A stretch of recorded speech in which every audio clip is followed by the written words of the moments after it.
ಇವತ್ತಿನ ವಿಷಯ ನಿರ್ಗುಣ ಮತ್ತು ನಿರಾಧಾರ.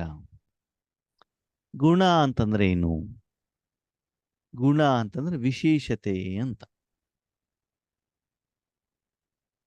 ಬೇರೆಯವರಿಗಿಂತ ನಿಮ್ಮಲ್ಲಿ ಏನೋ ಸ್ಪೆಷಾಲಿಟಿ ಇರಬೇಕು, ಅಥವಾ ಭಗವಂತ ನಿಮ್ಗೆ ಅದನ್ನು ಕೊಟ್ಟಿರಬೇಕು. ಅದಕ್ಕೆ ಗುಣ ಅಂತ ಹೇಳ್ತಾರೆ. ಅದೇ ಸದ್ಗುಣ ಅಂತಂದ್ರೆ ಏನು? ಸದ್ಗುಣ ಅಂದರೆ ಸತ್ಯವಾದಂಥ ಗುಣ. ಅಂದರೆ ಆತ್ಮಕ್ಕೆ ಸಂಬಂಧಪಟ್ಟಂತಹ ಯಾವುದೋ ಒಂದು ವಿಶೇಷತೆ ನಿಮ್ಮಲ್ಲಿ ಇದ್ದರೆ ಸದ್ಗುಣ ಅಂತ ಹೇಳ್ತಾರೆ. ಶಾರೀರಿಕವಾದ ವಿಶೇಷತೆಯೂ ಕೂಡ ಕೆಲವರಲ್ಲಿ ಇರಬಹುದು. ಕೆಲವರಲ್ಲಿ ಧನದಾನ ಮಾಡುವಂಥ ಒಂದು ವಿಶೇಷತೆ ಇರಬಹುದು ಅಲ್ವಾ, ಅಥವಾ ಚೆನ್ನಾಗಿ ಮಾತನಾಡುವಂಥ ವಿಶೇಷತೆ ಇರಬಹುದು.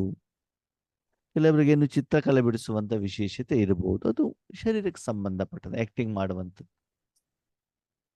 ಸತ್ಗುಣ ಅಂತಂದ್ರೆ ಬೇರೆಯವ್ರಿಗೆ ಒಳ್ಳೆಯದು ಯೋಚನೆ ಮಾಡುವಂಥದ್ದು, ಬೇರೆಯವ್ರಿಗೆ ಒಳ್ಳೆಯದಾಗಲಿ ಅಂತ ಮನಸ್ಸಿನಿಂದ ಶುಭ ಭಾವನವನ್ನು ಇಟ್ಕೊಳ್ಳುವಂಥದ್ದು, ಬೇರೆಯವರಿಗೆ ಶಾಂತಿ, ಸಂತೋಷ, ಆನಂದ, ನೆಮ್ಮದಿಯನ್ನು ದಾನದ ರೂಪದಲ್ಲಿ, ವರದಾನದ ರೂಪದಲ್ಲಿ, ಶಬ್ದದ ರೂಪದಲ್ಲಿ, ಸಂಕಲ್ಪದ ರೂಪದಲ್ಲಿ ಕೊಡುವಂಥದ್ದು. ಇದು ಸತ್ಗುಣ. ಇನ್ನು ಅವಗುಣ ಅಂತಂದ್ರೆ ಕೆಟ್ಟ ಗುಣ, ರಾವಣನ ಆಸ್ತಿ. ಕಾಮ, ಕ್ರೋಧ, ಲೋಭ, ಮೋಹ, ಅಹಂಕಾರ, ಸುಳ್ಳು ಹೇಳುವಂಥದ್ದು, ಮೋಸ ಮಾಡುವಂಥದ್ದು, ಈರ್ಷ್ಯೆ, ದ್ವೇಷ, ಹೊಟ್ಟೆ ಕಿಚ್ಚು, ಕಾಲು ಎಳೆಯೋದು, ಇವೆಲ್ಲ ಏನು? ಅವಗುಣಗಳು. ಸರಿ. ನಿರ್ಗುಣ ಅಂತಂದ್ರೆ ಏನು? ನಿರ್ಗುಣ ಅಂತಂದ್ರೆ ಈ ಕಡೆ ಗುಣನೂ ಇಲ್ಲ, ವಿಶೇಷತೆನೂ ಇಲ್ಲ. ಅವಗುಣ ಅಂತಂದ್ರೆ ಆ ಕಡೆಗೆ ಕೆಟ್ಟ ಗುಣಗಳು ಕೂಡ ಇಲ್ಲ, ಗುಣನೂ ಇಲ್ಲ, ಕೆಟ್ಟ ಗುಣನೂ ಇಲ್ಲ. ಅದಕ್ಕೇನು ಹೇಳ್ತಾರೆ? ನಿರ್ಗುಣ. ಹಾಗಿದ್ರೆ ಪ್ರಶ್ನೆ, ಆ ರೀತಿ ಇರ್ಲಿಕ್ಕೆ ಸಾಧ್ಯವಾ? ನಮ್ಮ ರವಿ ಅಣ್ಣ ಹೇಳಿದ್ರು, ಒಂದೇ ಗುಣ ಇರಬೇಕು, ಇಲ್ಲ ಅವಗುಣ ಇರಬೇಕು. ಎರಡು ಇಲ್ಲದೆ ಹೆಂಗಿರ್ಲಿಕ್ಕೆ ಆಗತ್ತೆ? ಅದಕ್ಕೆ ಭಗವಂತ ಒಂದು ಸುಂದರವಾದ ಉದಾಹರಣೆಯನ್ನು ಕೊಡ್ತಾನೆ. ಆದ್ಮೇಲೆ ಒಬ್ಬ ವ್ಯಕ್ತಿ ಸಂಪಾದನೆ ಮಾಡ್ತಾ ಇದ್ದಾನೆ, ತಿಂಗಳಾದ್ಮೇಲೆ ಹಣ ಬರುತ್ತೆ, ಸರಿನಾ? ಆ ಹಣವನ್ನ ಅವನು ದೇವಸ್ಥಾನಕ್ಕೆ, ಬಾಬನ ಮನೆಗೆ, ಅವಶ್ಯಕತೆ ಇರೋವರಿಗೆ, ಬಡವರಿಗೆ ದಾನ ಮಾಡ್ತಾನೆ. ಇದೇನು? ಸತ್ಯಗುಣ. ಸತ್ಯ ಅಂತ ಹೇಳಲಿಕ್ಕೆ ಆಗೋದಿಲ್ಲ. ಯಾಕಂದ್ರೆ ಇಲ್ಲಿ ಗುಣ, ದಾನ ಮಾಡುವಂಥದ್ದು ಗುಣ ಇದೆ. ಯಾಕಂದ್ರೆ ಅದು ಆತ್ಮನಿಗೆ ಕೊಟ್ಟಿಲ್ಲ, ಅವನು ಶರೀರ ಕೊಟ್ಟಿದ್ದಾನೆ. ಒಳ್ಳೆ ಗುಣ ಅಲ್ವಾ? ಸತ್ವಗುಣ.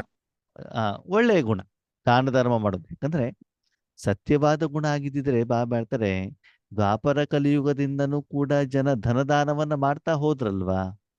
ಅದು ಆತ್ಮದ ಅಕೌಂಟಲ್ಲಿ ಪ್ಲಸ್ ಆಯ್ತು, ಮೈನಸ್ ಆಯ್ತು? ಮೈನಸ್ ಆಯ್ತಲ್ವಾ? ಅದು ಸತ್ಯ ಗುಣ ಆಗಿದ್ರೆ ಆತ್ಮದ ಅಕೌಂಟ್ ಜಮಾ ಆಗ್ಬೇಕಿತ್ತಲ್ವಾ? ಓಕೆ, ದಾನ ಮಾಡುವಂತ ಗುಣನಾದ್ರೂ ಕೂಡ ಇದೆಯಲ್ವಾ? ತಾನು ಸಂಪಾದನೆ ಮಾಡಿರುವಂಥದ್ದಲ್ಲಿ ಸ್ವಲ್ಪ ಭಾಗವನ್ನ ಬೇರೆಯವರಿಗೆ ಕೊಡಬೇಕು ಹೇಳುವಂಥದ್ದು ಏನಿದೆ ಅವನಲ್ಲಿ ಇದೆ. ಅವಾಗ ಏನಾಯ್ತು? ಗುಣ ಆಯ್ತು. ಸರಿ. ತಾನು ಸಂಪಾದನೆಯನ್ನ ಮಾಡ್ತಾನೆ, ಸಾಯಂಕಾಲ ಬರಬೇಕಾದ್ರೆ ಗುಟ್ಕಾ ತಿನ್ಕೊಂಡು ಬರ್ತಾನೆ, ಸರಾಯಿ ಕುಡ್ಕೊಂಡು ಬರ್ತಾನೆ, ಜೂಜಾಡ್ಬಿಟ್ಟು ಬರ್ತಾನೆ. ತಾನೇ ಸಂಪಾದನೆ ಮಾಡಿರುವಂತ ಹಣ, ಮನೆಗೇನೂ ಹಣವನ್ನ ಕೊಡೋದಿಲ್ಲ. ಇದೇನು? ಅವಗುಣ. ಅವಗುಣ. ಸರಿ. ಗುಣ ಯಾವುದು ಗೊತ್ತಾಯ್ತು, ಅವಗುಣ ಯಾವುದು ಗೊತ್ತಾಯ್ತು. ನಿರ್ಗುಣ ಯಾವುದು? ಏನು ಇಲ್ಲದೆ ಇರೋದು ಗುಣ.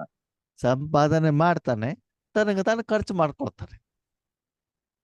ಸಂಪಾದನೆ ಮಾಡಿದಾನೆ, ತನಗೆ ತಾನು ಖರ್ಚು ಮಾಡ್ಕೊಂಡಿದ್ದಾನೆ. ವಿಶೇಷತೆನೂ ಇಲ್ಲ, ಅವಗುಣನೂ ಇಲ್ಲ. ಏನ್ ಹೇಳ್ತಾರೆ? ನಿರ್ಗುಣ. ಅಂದ್ರೆ ಆದ್ಮೇಲೆ ಗುಣ ಅಂತಂದ್ರೆ ನೀವು ಮಾಡಿರುವಂತ ಕರ್ಮದಿಂದ ಬೇರೆಯವರಿಗೆ ಸಹಾಯ ಆದರೆ, ಲಾಭ ಆದರೆ, ಸಹಯೋಗ ಸಿಕ್ಕಿದರೆ, ಬೇರೆಯವರಿಗೆ ಪ್ರಯೋಜನ ಆದರೆ, ಬೇರೆಯವರಿಗೆ ಉನ್ನತಿಯಾದರೆ, ಶುಭವಾದರೆ, ಕಲ್ಯಾಣವಾದರೆ, ಅದಕ್ಕೇನ್ ಹೇಳ್ತಾರೆ? ಗುಣಧಾರಿಗಳು, ಗುಣಮೂರ್ತಿಗಳು ಅಂತ ಹೇಳ್ತಾರೆ. ಗುಣವನ್ನು ಧರಿಸಿದಂಥವರು. ಅದೇ ನೀವು ಮಾಡಿರುವಂತ ಕರ್ಮದಿಂದ ಬೇರೆಯವರಿಗೆ ತೊಂದರೆ ಆದರೆ, ಕಷ್ಟವಾದರೆ, ಅದಕ್ಕೇನ್ ಹೇಳ್ತಾರೆ? ಅವಗುಣ ಅಂತ ಹೇಳ್ತಾರೆ. ನೀವು ಕರ್ಮವನ್ನ ಮಾಡಿದಿರಿ, ನಿಮ್ಗೆ ಎಷ್ಟು ಬೇಕೋ ಅಷ್ಟು ಮಾಡ್ಕೊಂಡು ಸುಮ್ಮನೆ ಇದ್ದೀರಿ. ಓಕೆ, ಬೇರೆಯವ್ರಿಗೆ ತೊಂದರೆನೂ ಕೊಡಲ್ಲ, ಬೇರೆಯವ್ರಿಗೆ ಸಹಯೋಗನೂ ಕೊಡೋದಿಲ್ಲ. ಅಂಥವ್ರಿಗೆ ಏನ್ ಹೇಳ್ತಾರೆ? ನಿರ್ಗುಣ. ಓಕೆ, ಅರ್ಥ ಆಯ್ತಾ ಇವಾಗ ನಿರ್ಗುಣ ಅಂತಂದ್ರೆ ಏನು ಅಂತ? ಈ ಕಡೆ ಗುಣನೂ ಇಲ್ಲ, ಈ ಕಡೆಗೆ ಅವಗುಣನೂ ಇಲ್ಲ. ಸ್ವ ಅರ್ಥ ಏನು ಮಾಡ್ತಿದ್ದಾನೆ ಸ್ವಾರ್ಥ ಅವನಿಗೋಸ್ಕರ ಮಾಡ್ಕೊಂಡ್ಬಿಟ್ಟು ಅವನೇನು ಮಾಡಿದಾನೆ, ಆರಾಮಾಗಿದ್ದಾನೆ ಅಷ್ಟೇ. ಓಕೆ, ಅದಕ್ಕೆ ಏನ್ ಹೇಳ್ತಾರೆ? ನಿರ್ಗುಣ. ಇದು ಎರಡನೇ ವಿಷಯ, ನಿರಾಧಾರ. ನೋಡಿ, ಜೀವನದಲ್ಲಿ ಕೆಲವೊಂದ್ಸಲ ಜೀವನದ ಆರಂಭದಿಂದಲೂ ನಾವು ತುಂಬಾ ಜನರ ಮೇಲೆ, ವಸ್ತುವಿನ ಮೇಲೆ, ವ್ಯಕ್ತಿಗಳ ಮೇಲೆ ಆಧಾರವಾಗಿರ್ತೀವಿ. ಚಿಕ್ಕವರಿದ್ದಾಗ ತಂದೆ ತಾಯಿಗಳ ಮೇಲೆ ಆಧಾರವಾಗಿರ್ತೀವಿ. ಸ್ವಲ್ಪ ದೊಡ್ಡವರಾದ್ಮೇಲೆ ಶಿಕ್ಷಣಕ್ಕೆ ಶಿಕ್ಷಕರ ಮೇಲೆ ಆಧಾರವಾಗಿರ್ತೀವಿ.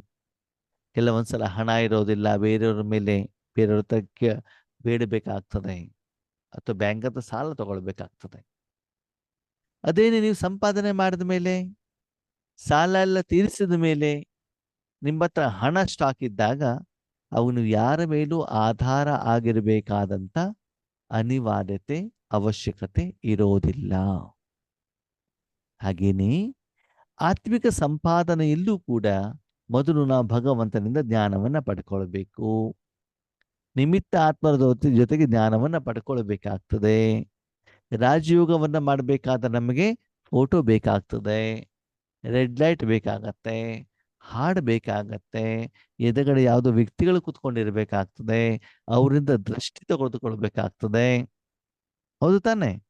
ಹಾಗೆ ಮತ್ತೆ ಮುಂದೆ ಹೋಗ್ತಾ ಇದ್ದಾಗ ಸೂಕ್ಷ್ಮೋತ್ತನಕ್ಕೆ ಹೋದಾಗ ಬಾಬ್ ದಾದಾರ ಜೊತೆಗೆ ಸಂಭಾಷಣೆ ಮಾಡಬೇಕಾಗ್ತದೆ.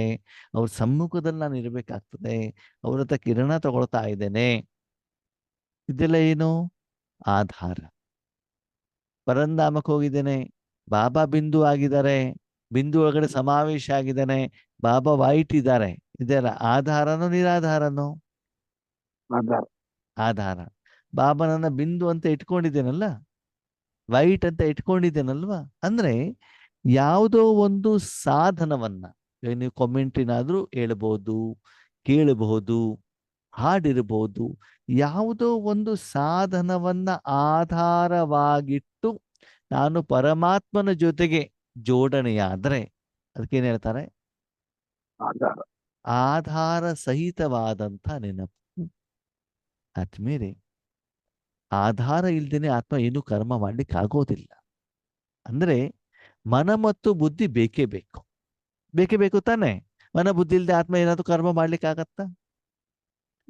ರಾಜಯೋಗ ಒಂದು ಕರ್ಮ, ಹೌದು ಅಲ್ವೋ? ಹೌದು. ಹೌದು. ಕರ್ಮ ಆದ್ಮೇಲೆ ಕರ್ಮೇಂದ್ರಿಯ ಬೇಕೋ ಬೇಡವೋ? ಬೇಕು. ಓಕೆ, ಕರ್ಮೇಂದ್ರಿಯವನ್ನು ಉಪಯೋಗ ಮಾಡೋದು ತಪ್ಪಲ್ಲ. ಆದರೆ ಯಾವುದರ ಜೊತೆಗೆ ನೀವು ಜೋಡಣೆ ಆಗ್ತಾ ಇದ್ದೀರೋ ಆ ಜೋಡಣೆ ಆಗ್ಲಿಕ್ಕೆ ಎಕ್ಸ್ಟ್ರಾ ಯಾವುದೇ ಸಾಧನಗಳನ್ನ ಉಪಯೋಗ ಮಾಡ್ಕೊಳ್ಬಾರ್ದು, ಎಕ್ಸ್ಟ್ರಾ ಇರಬಾರ್ದು. ಈಗ ನೀವು ಯಾರು? ಆತ್ಮ. ಆತ್ಮ. ನಿಮ್ಗೇನ್ ಬೇಕು? ಗುಣಗಳು. ಶಾಂತಿ ಬೇಕು, ಸುಖ ಬೇಕು, ಆನಂದ ಬೇಕು, ಪ್ರೀತಿ ಬೇಕು. ಓಕೆ, ಇದು ಯಾರ ಹತ್ರ ಇದೆ? ಪರಮಾತ್ಮನಲ್ಲಿ. ಪರಮಾತ್ಮನಲ್ಲಿದೆ. ಬೇಕಾಗಿರೋದು ಯಾರಿಗೆ? ಆತ್ಮ. ತಗೊಳ್ಳೋದು ಹೇಗೆ? ಪರಮಧಾಮಕ್ಕೆ ಹೋಗುತ್ತೋ ಮನ ಮತ್ತು ಬುದ್ಧಿಯಿಂದ. ಹೌದಾ? ಹೌದು. ಪಡ್ಕೊಳ್ಳೋದು ಹೇಗೆ? ಮನ ಮತ್ತು ಬುದ್ಧಿಯಿಂದ. ಆತ್ಮನಾಗಿ ಮನಸ್ಸನ್ನ ಬೇರೆ ಎಲ್ಲ ಕಡೆಯಿಂದ ತೆಗೆದು ಶಾಂತಿ ಪಡೆಯುವಂತ ಕಾರ್ಯದಲ್ಲಿ ಮಾತ್ರ ತನ್ನನ್ನು ತಾನು ತೊಡಗಿಸಿಕೊಳ್ಳಬೇಕು. ಮನಸ್ಸನ್ನ ಬೇರೆ ಎಲ್ಲ ಕರ್ಮದಿಂದ ವಿಮುಕ್ತರನ್ನಾಗಿ ಮಾಡಬೇಕು, ನಿವೃತ್ತಿ, ರಿಟೈರ್ಮೆಂಟ್ ಆಗ್ಬೇಕು. ಅವಾಗ ಮನಸ್ಸು ಯಾರ ಜೊತೆಗಿರ್ಬೇಕು? ಬುದ್ಧಿ. ಪರಮಾತ್ಮನ ಜೊತೆಗೆ. ಅಂದ್ರೆ ನಿಮ್ಗೆ ಬೇಕಾಗಿರೋದು ಶಾಂತಿ ತಾನೆ? ಶಾಂತಿ ಜೊತೆಗೆ ಮಾತ್ರ ಕನೆಕ್ಟ್ ಆಗ್ಬೇಕು. ಮನಸ್ಸನ್ನ ಶಾಂತಿಯಲ್ಲ ಇಟ್ಟಿದ್ದೀರಿ, ಬುದ್ಧಿಯಿಂದ ಅನುಭವ ಮಾಡ್ತಾ ಇದ್ದೀರಿ. ಇದು ಆಧಾರನೋ ನಿರಾಧಾರನೋ? ಆಧಾರ. ಆಧಾರ. ಯಾವ್ದು ಆಧಾರ ಇಲ್ಲಿ? ಮನ ಬುದ್ಧಿ. ಮನ ಬುದ್ಧಿ ಸಾಧನ ಬೇಕೇ ಬೇಕಲ್ವಾ? ಸಾಧನ ಇಲ್ಲದೆ ಯಾವುದೇ ಕರ್ಮ ಮಾಡ್ಲಿಕ್ಕೆ ಆಗೋದಿಲ್ಲ. ಏನು ಅವಶ್ಯಕತೆ ಇದೆಯೋ ಅದನ್ನು ನೀವು ಮಾಡಿದಿರಿ. ಯಾವುದು? ಇವಾಗ ನಿಮ್ಮ ಕಾಲ ಮೇಲೆ ನೀವು ನಿಂತ್ಕೊಳ್ಬೇಕು, ಹೌದಾ? ಕಾಲಿಲ್ಲದೆ ನಿಂತ್ಕೊಳ್ಲಿಕ್ಕೆ ಆಗತ್ತಾ? ಆಗಲ್ಲ. ಬೇರೆಯವ್ರ ಕೈ ಹಿಡ್ಕೊಳ್ತೇನೆ, ಕೋಲ್ ಹಿಡ್ಕೊಳ್ತೇನೆ, ಗೋಡೆ ಹಿಡ್ಕೊಳ್ತೇನೆ, ಅವಾಗ ಏನಾಯ್ತು? ಆಧಾರ. ಆಧಾರ ಇದು ತಾನೆ. ಶಾಂತಿ ಅವಾಗ ಆಧಾರ. ಆ ಶಾಂತಿನೇ ಆಧಾರ. ಶಾಂತಿ ಆಧಾರ ಅಲ್ಲ ಕೊರೆ, ಶಾಂತಿ ನನಗೆ ಬೇಕಾಗಿರೋದು. ಅನುಭವ. ಆಧಾರ ಅಂತಂದೇನು, ಶಾಂತಿಯನ್ನ ಪಡೆದುಕೊಳ್ಳುವುದಕ್ಕೆ ನೀವು ಶಾಂತಿ ಇಲ್ಲದೇ ಇರುವಂತ ಎಕ್ಸ್ಟ್ರಾ ಸಾಧನವನ್ನ ಉಪಯೋಗ ಮಾಡಿದರೆ ಅದು ಏನು ಆಧಾರ. ಆಧಾರ. ಈಗ ಉದಾಹರಣೆಗೆ ನೀವು ಫೋಟೋ ನೋಡ್ತೀರಾ, ಫೋಟೋದಲ್ಲಿ ಶಾಂತಿ ಇದೆಯಾ? ಇಲ್ಲ. ಇಲ್ಲ. ಇಲ್ಲ. ಅದನ್ನ ಆಧಾರವಾಗಿ ಉಪಯೋಗ ಮಾಡ್ಕೊಂಡವಲ್ವಾ? ಹೌದು. ಬಿಳಿ ಬಣ್ಣ ನೋಡ್ತೀರಾ, ಅದರಲ್ಲಿ ಶಾಂತಿ ಇದೆಯಾ? ಇಲ್ಲ. ಬಿಳಿ ಬಣ್ಣ ಯಾಕೆ ನೋಡಿದ್ರಿ? ಆಧಾರ. ಆಧಾರ. ಯಾಕೆ ಅಂತಂದ್ರೆ ಬಿಳಿ ಬಣ್ಣ ನೋಡಿಲ್ಲ ಅಂದ್ರೆ ಮನಸ್ಸು ಸುತ್ತುತ್ತದೆ ನಿಮ್ದು. ಅದಕ್ಕಾಗಿ ಅಲ್ಲಿ ಇಡಬೇಕು ಅಂತ ನೀವೇನ್ ಮಾಡಿದ್ರಿ? ಬಿಳಿ ಬಣ್ಣ ಆಧಾರ. ನೋಡಿದ್ರಿ. ಉದಾಹರಣೆ, ನಿಮ್ಮ ಮನಸ್ಸಿನ ಎ ಅಂತ ಬರಬೇಕು. ಎ ಬರಬೇಕು ಅಂದ್ರೆ ಟೀಚರ್ ಏನ್ ಮಾಡ್ತಾರೆ? ಬರತ್ ತೋರಿಸ್ತಾರೆ. ಬೋರ್ಡಲ್ಲಿ ಬರೀತಾರೆ. ಫಸ್ಟ್ ಏನ್ ಮಾಡ್ತಾರೆ ಅಂತ ಒಂದು ಚಾರ್ಟ್ ಅಂತ ಕರ್ಕೊಂಡು ಹೋಗ್ತಾರೆ. ಅಲ್ಲಿ ಎ ಇಂದ ಜಡ್ ವರೆಗೂ ಇರ್ತಾರೆ. ಎ ಫಾರ್ ಆಪಲ್ ಅಂತ ತೋರಿಸ್ತಾರೆ, ಹೌದಾ? ಫಸ್ಟ್ ಏನ್ ಮಾಡ್ತಾರೆ? ಆಪಲ್ ಅನ್ನ ತರ್ತಾರೆ. ಯಾವ್ದಕ್ಕೆ? ಎ ಕಲಿಸ್ಲಿಕ್ಕೆ. ಎ ಕಲಿಸ್ಲಿಕ್ಕೆ ಏನ್ ಮಾಡ್ತಾರೆ? ಆಪಲ್ ಅನ್ನ ತರ್ತಾರೆ, ಹೌದಾ? ಸರಿ. ಆವಾಗ ಆ ಚಾರ್ಟ್ ಇಂದ ಬಂದ ಮೇಲೆ ಆ ಎ ಅನ್ನ ತಂದ್ಬಿಟ್ಟು ಎಲ್ಲಿ ಇಡ್ತಾರೆ? ಬ್ಲ್ಯಾಕ್ ಬೋರ್ಡ್ ಅಲ್ಲಿ. ಎಲ್ಲಿ ತರ್ತಾರೆ ಅದನ್ನ? Block board. ಮೊದ್ಲು ಎ ಎಲ್ಲಿ ನೋಡ್ತಾ ಇದ್ರಿ ನೀವು? ಚಿತ್ರದಲ್ಲಿ. ಚಿತ್ರದಲ್ಲಿ. ಎ ಪಕ್ಕದಲ್ಲಿ ಏನಿತ್ತು? ಆಪಲ್. ಎ ಫಾರ್ ಆಪಲ್ ಅಂತಂದ್ರು. ಸರಿ. ಆ ಎ ಅನ್ನ ಯಾವಾಗ ಬ್ಲ್ಯಾಕ್ ಬೋರ್ಡ್ ಅಲ್ಲಿ ತಂದ್ರಿ ಅವಾಗ ಆಪಲ್ ಹೋಯ್ತು ತಾನೆ. ಹೌದು. ಅವಾಗ ನೀವು ಎ ಅಂತ ಹೋಗ್ತೀವಿ. ಅವಾಗ ಎ ನೋಡ್ಲಿಕ್ಕೆ ಏನ್ ಬೇಕು ನಿಮ್ಗೆ? ಕಣ್ಣು ಬೇಕು, ಬ್ಲ್ಯಾಕ್ ಬೋರ್ಡ್, ಅದ್ರ ಮೇಲೆ ಒಂದು ಚಿತ್ರ ಬೇಕು. ಸರಿ. ಆ ಎ ಅನ್ನ ನಿಮ್ಮ ಬುಕ್ಕಲ್ಲಿ ಬಂತು. ಎಲ್ಲಿಗೆ ಬಂತು? ಬುಕ್ಕಲ್ಲಿ. ಈಗ ಬ್ಲ್ಯಾಕ್ ಬೋರ್ಡ್ ಬೇಕಾ? ಬೇಡ. ಈಗ ಟೀಚರ್ ಬೇಕಾ? ಚಾಕ್ ಪೀಸ್ ಬೇಕಾ? ಬೇಡ. ಈಗ ಟೀಚರ್ ಹೇಳ್ಬೇಕಾ ನಿಮ್ಗೆ ಎ ಎ ಎ ಅಂತ ಹೇಳ್ಬೇಕಾ? ಬೇಡ. ಇಲ್ಲ. ಓಕೆ, ಕೇಳ್ತಾ ಹೋಗಿ. ಫಸ್ಟಿಗೆ ನಮ್ಗೆ ಚಾರ್ಟ್ ಬೇಕಿತ್ತು, ಆಪಲ್ ಬೇಕಿತ್ತು. ಚಾರ್ಟ್ ಇಂದ ನಿರಾಧಾರ ಆದ್ವಿ, ಆಪಲ್ ಇಂದನೂ ನಿರಾಧಾರ ಆದ್ವಿ. ಬ್ಲ್ಯಾಕ್ ಬೋರ್ಡ್ ಇಟ್ಕೊಂಡ್ವಿ, ಟೀಚರ್ ಹಿಡ್ಕೊಂಡ್ವಿ, ಹೌದಾ? ಬುಕ್ಕಲ್ಲಿ ಬಂದಾಗ ಬುಕ್ ಬೇಕು, ಕಣ್ಣು ಬೇಕು. ಸರಿ. ಆ ಎ ತಲೆ ಒಳಗಡೆ ಹೋಯ್ತು. ಎಲ್ಲೋಯ್ತು? ತಲೆ ಒಳಗೆ. ತಲೆ ಒಳಗೆ ನಿರಾಕಾರದಲ್ಲಿ ಹೋಯ್ತು. ಓಕೆ, ಅವಾಗ ಬುಕ್ ಬೇಕಾ? ಬೇಡ. ಪೆನ್ ಬೇಕಾ? ಬೇಡ. ಟೀಚರ್ ಬೇಕಾ? ಬೇಡ. ಮನಸ್ಸು ಬೇಕಾ? ಬೇಡ. ಆ ಬೇಕು ಮನ್ಸಿಲ್ಲ ಅಂದ್ರೆ ಅಲ್ವಾ? ನೀವ್ ಯಾವ್ದ್ರ ಜೊತೆ ಕನೆಕ್ಟ್ ಆಗ್ತಾ ಇದೀರಿ? ಮನ ಬುದ್ಧಿ. ಎ ಜೊತೆ ಕನೆಕ್ಟ್ ಆಗ್ದಿರಿ, ಎ ಜೊತೆ ಕನೆಕ್ಟ್ ಆಗ್ತಿದ್ರಿ. ಎ ಜೊತೆ ಕನೆಕ್ಟ್ ಆಗ್ಲಿಕ್ಕೆ ಮನಸ್ಸು ಬುದ್ಧಿ ಅಷ್ಟೇ ಇದೆ, ಬಿಟ್ರೆ ಏನು ಬೇಕು ಅಷ್ಟು ಮಾತ್ರ. ಎಕ್ಸ್ಟ್ರಾ ಏನು ಇಲ್ವಲ್ಲ ಅಲ್ಲಿ. ಪುಸ್ತಕವಾಗ್ಲಿ, ಪೆನ್ ಆಗ್ಲಿ, ಟೀಚರ್ ಆಗ್ಲಿ, ಬ್ಲ್ಯಾಕ್ ಬೋರ್ಡ್ ಆಗ್ಲಿ, ಇದ್ಯಾವುದು ಇಲ್ವಲ್ಲ. ಅಂದ್ರೆ ಡೈರೆಕ್ಟ್ ಆಗಿ ಆತ್ಮ ಏನ್ ಮಾಡಿದೆ? ತನ್ನ ಸೂಕ್ಷ್ಮ ಕರ್ಮೇಂದ್ರಿಯವನ್ನ ಮಾತ್ರ ಉಪಯೋಗ ಮಾಡಿ ಏನು ಮಾಡ್ತಾ ಇದೆ? ಆ ವಸ್ತುವಿನ ಜೊತೆ ಕನೆಕ್ಟ್ ಆಗಿದೆ. ಬೇರೆ ಯಾವುದೇ ಸಾಧನವನ್ನ ಏನು ಮಾಡ್ತಾ ಇಲ್ಲ, ಅದಲ್ಲಿ ಸೇರಿಸಿಕೊಳ್ತಾ ಇಲ್ಲ. ಹಾಗೆ ಆತ್ಮೀಯರೇ, ಮೊದಲು ನಾವು ಪರಮಾತ್ಮನನ್ನ ಆಧಾರವಾಗಿಟ್ಟು ನೆನಪು ಮಾಡ್ಕೊಳ್ತೀವಿ. ಯಾವ ರೀತಿ ಆಧಾರ? ಫೋಟೋ. ಯಾವ್ಯಾವ್ದು ಆಧಾರ? Photo, comment. ಎದುರುಗಡೆ ಜ್ಞಾನ ಹೇಳಬೇಕು, ಡೂಮ್ ಬೇಕು, ಅದ್ರ ಲೈಟ್ ಆನ್ ಮಾಡಬೇಕು, ಅಲ್ವಾ? ಅಥವಾ ಶಿವಬಾಬಾ ಚಿತ್ರದ ಮಧ್ಯದಲ್ಲಿ ಬಿಳಿದು ಒಂದು ಏನು ಸಣ್ಣ ಲೈಟ್ ಬೇಕು, ಹಾಡಬೇಕು, ಅಗರಬತ್ತಿ ಬೇಕು. ಎದುರುಗಡೆಗೆ ಆತ್ಮಗಳು ದೃಷ್ಟಿ ಕೊಡ್ಲಿಕ್ಕಿರ್ಬೇಕು. ಆಮೇಲೆ ಸೂಕ್ಷ್ಮವತನ ಬೇಕು, ಸ್ಥೂಲವತನ ಬೇಕು, ಶಿವಬಾಬಾ ಬೇಕು, ಬಿಳಿ ಬಣ್ಣ ಬೇಕು, ಕಿರಣ ಬೇಕು. ಇದೆಲ್ಲ ಆಧಾರನು ನಿರಾಧಾರನು? ಆಧಾರ. ಹಾಗಿದ್ರೆ ನಮ್ಮ ರಾಜಯೋಗದಲ್ಲಿ ಆಧಾರ ಇಟ್ಕೊಂಡು ನಾನು ರಾಜಯೋಗವನ್ನ ಮಾಡಬೇಕು, ನಿಧಾನಕ್ಕೆ ಆಧಾರವನ್ನ ಬಿಡ್ತಾ ಹೋಗ್ಬೇಕು? ನಿಧಾನಕ್ಕೆ ಆಧಾರನ ಬಿಡ್ತಾ ಹೋಗ್ಬೇಕು. ಆಧಾರ ಇಟ್ಕೊಂಡ್ರೆ ಏನಾಗ್ತದೆ? ಪೂರ್ತಿ ಅನುಭವ ಆಗಲ್ಲ. ನಮ್ಮ ಮನಸ್ಸು ಬುದ್ಧಿ ಆಧಾರದ ಕಡೆಗೆ ಹೋಗ್ಬಿಡ್ತದೆ. ಏನಾಗ್ತದೆ? ಆಧಾರದ ಕಡೆ ಹೋಗ್ತಾನೆ.